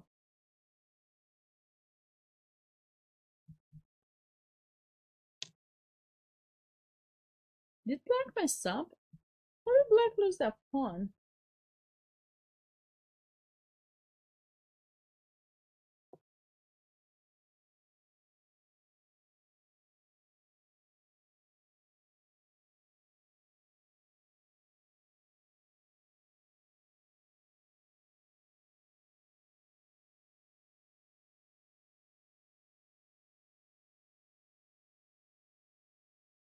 This seems kind of... Magnus pushed Nepo for 6 hours for his marathon win. Oh, Magnus won? I haven't even been able to follow those things. Magnus won? So what was the final score? Because I saw that I saw that Magnus didn't see a mate in 2 against MVL. That was on social media. I saw that in the break and I was like, wow. That was kind of an easy mate, Magnus. You can't miss that. With thousands, hundreds of thousands of millions of fans watching you. But then I saw that he won, and I saw Nepo won 3.5 against Alireza, and then after that I didn't see.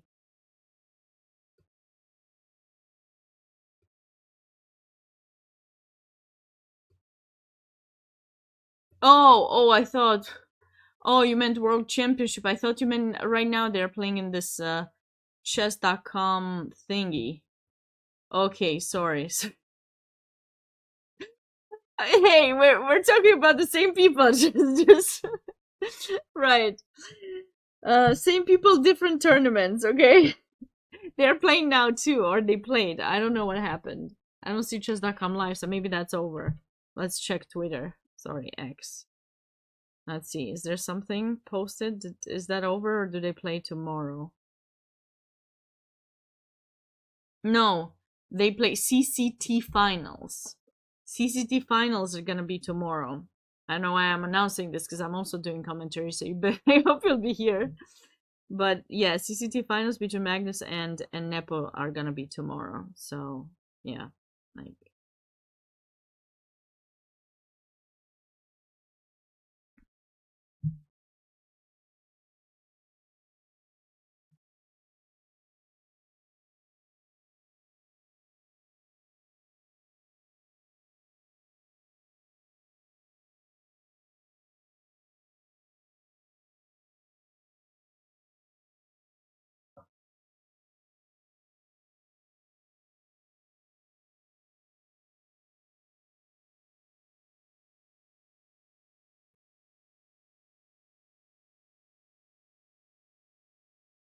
Yeah, I know what you're talking about. I don't know, like I seriously.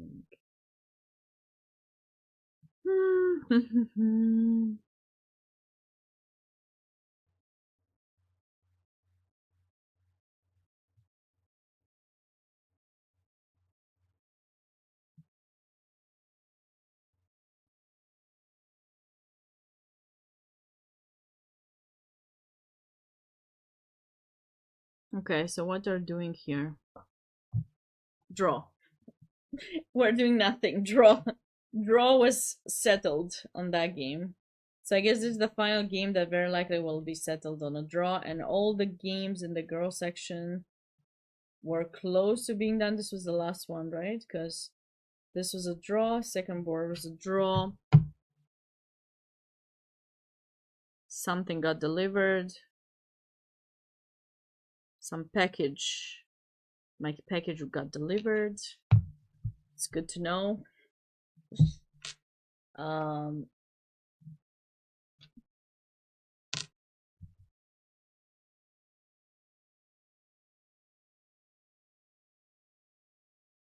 Just give me a second, guys. I don't like to leave packages at night out too much. I'll be back in just 1 second.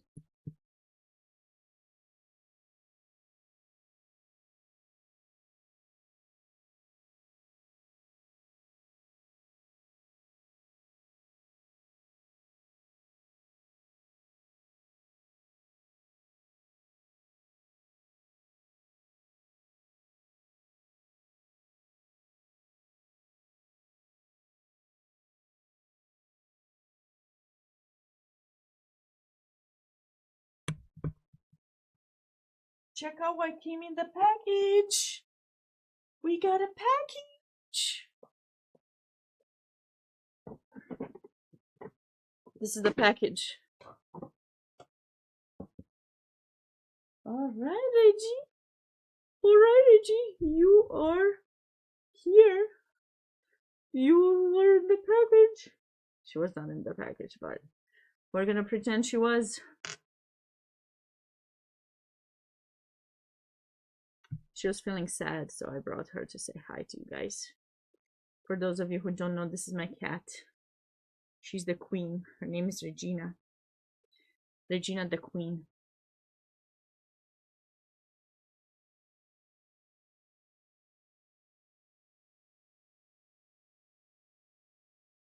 Oh. Oh.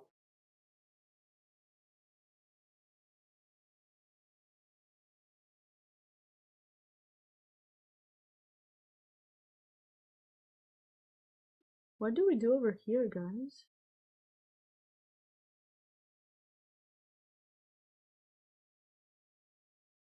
Black was supposed to be winning this, but with a king in e8, that's not happening.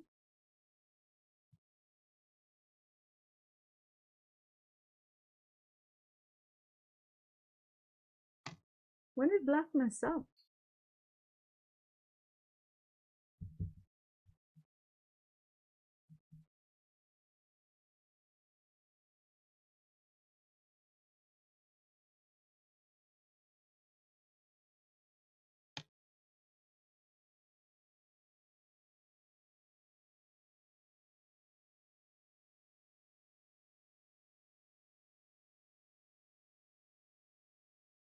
Why did black not push? Check. G1. G3. No, H3 allows A7 and draw. What's the winning move here for black?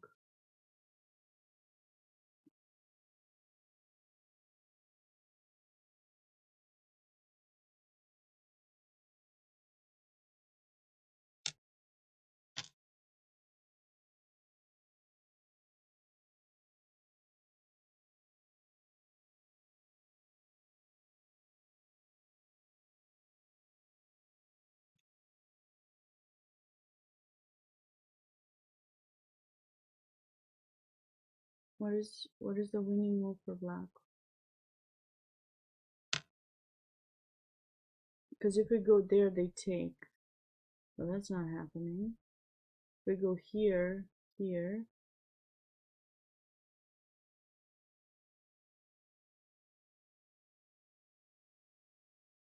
Ah, now we go here, and if they take, we go king f3, and this is winning. This is the win. This is the win that black should have gone for. Instead, king c5 to take the pawn.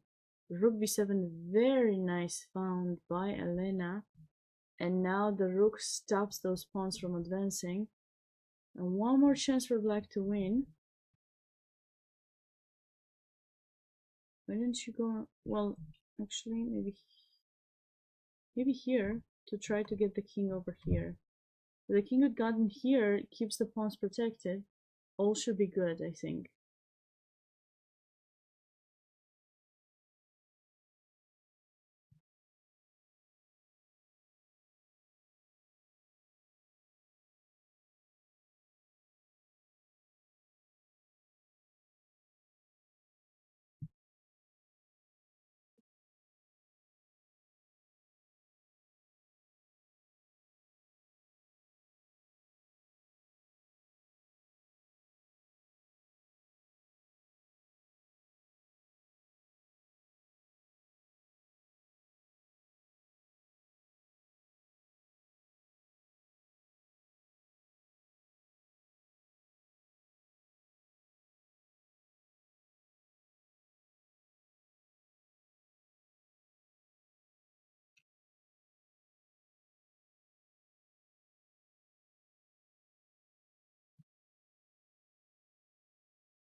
I think this should be, because you can't progress further.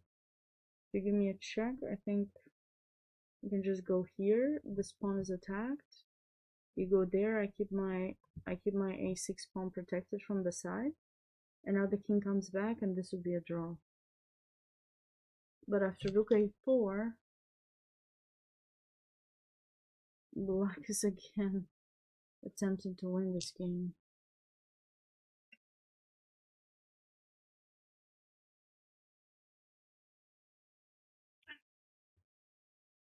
Regina agrees. Black is attempting to win the game.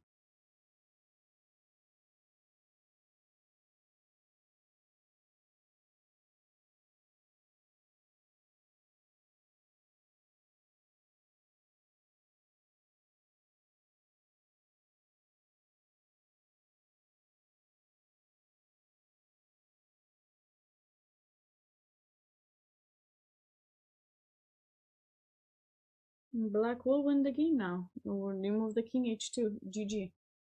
Wow, this is such a topsy-turvy game.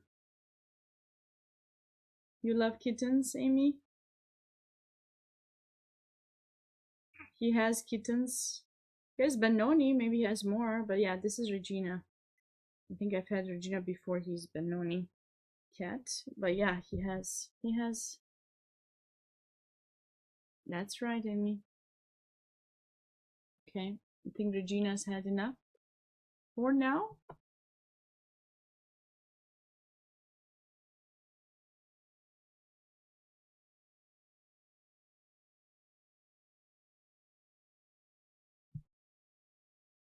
Energy.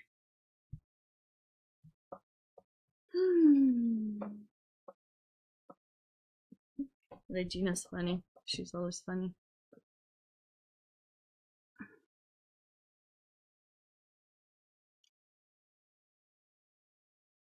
Wow, this was such a topsy-turvy game.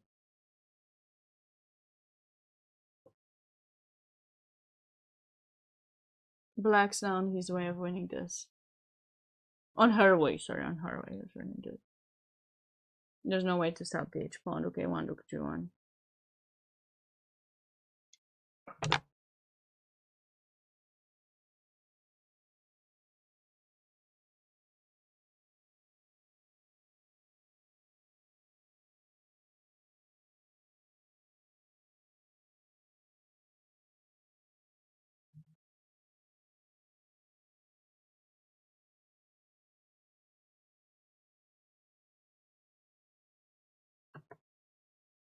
You made up to 1900 and just comping only one opening with both colors. What's that opening?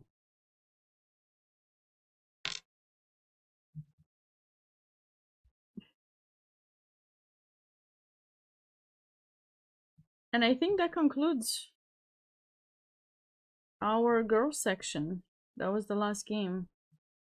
Okay, the result doesn't show up yet, but it's kind of clear the black won.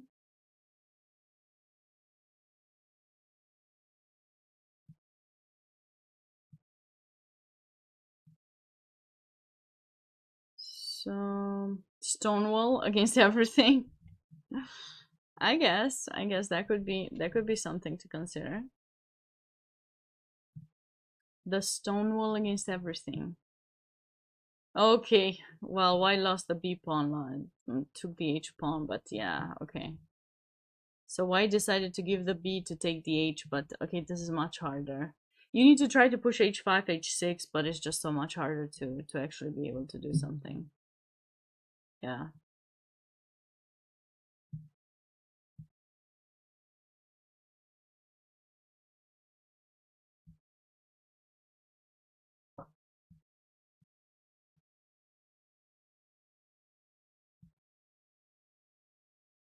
Yeah, this will end in a draw.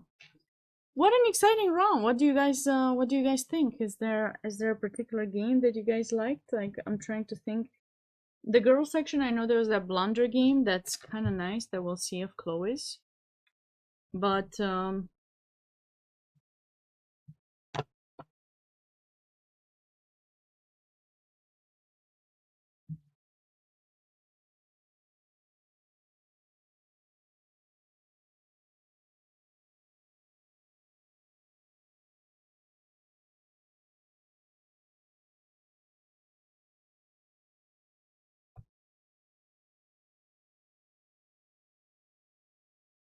yeah, this will end in a draw.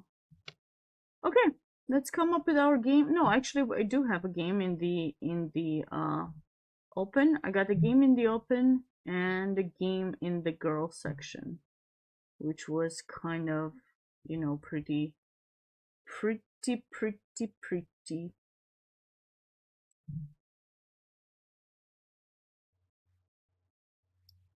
This was definitely an interesting surprise by white, and then that one. And okay, we're gonna keep an eye on this game, but I believe, you know, this game should end. I mean, we can stay here for a long time, but it's very likely this will end in a draw. I have, like, the only way this is gonna be decided by someone is if someone blunders a checkmate, or somehow the pawn gets, you know, to be promoted. But other than that, it's kind of difficult, you know. So I think we can start our recording. What do you guys think?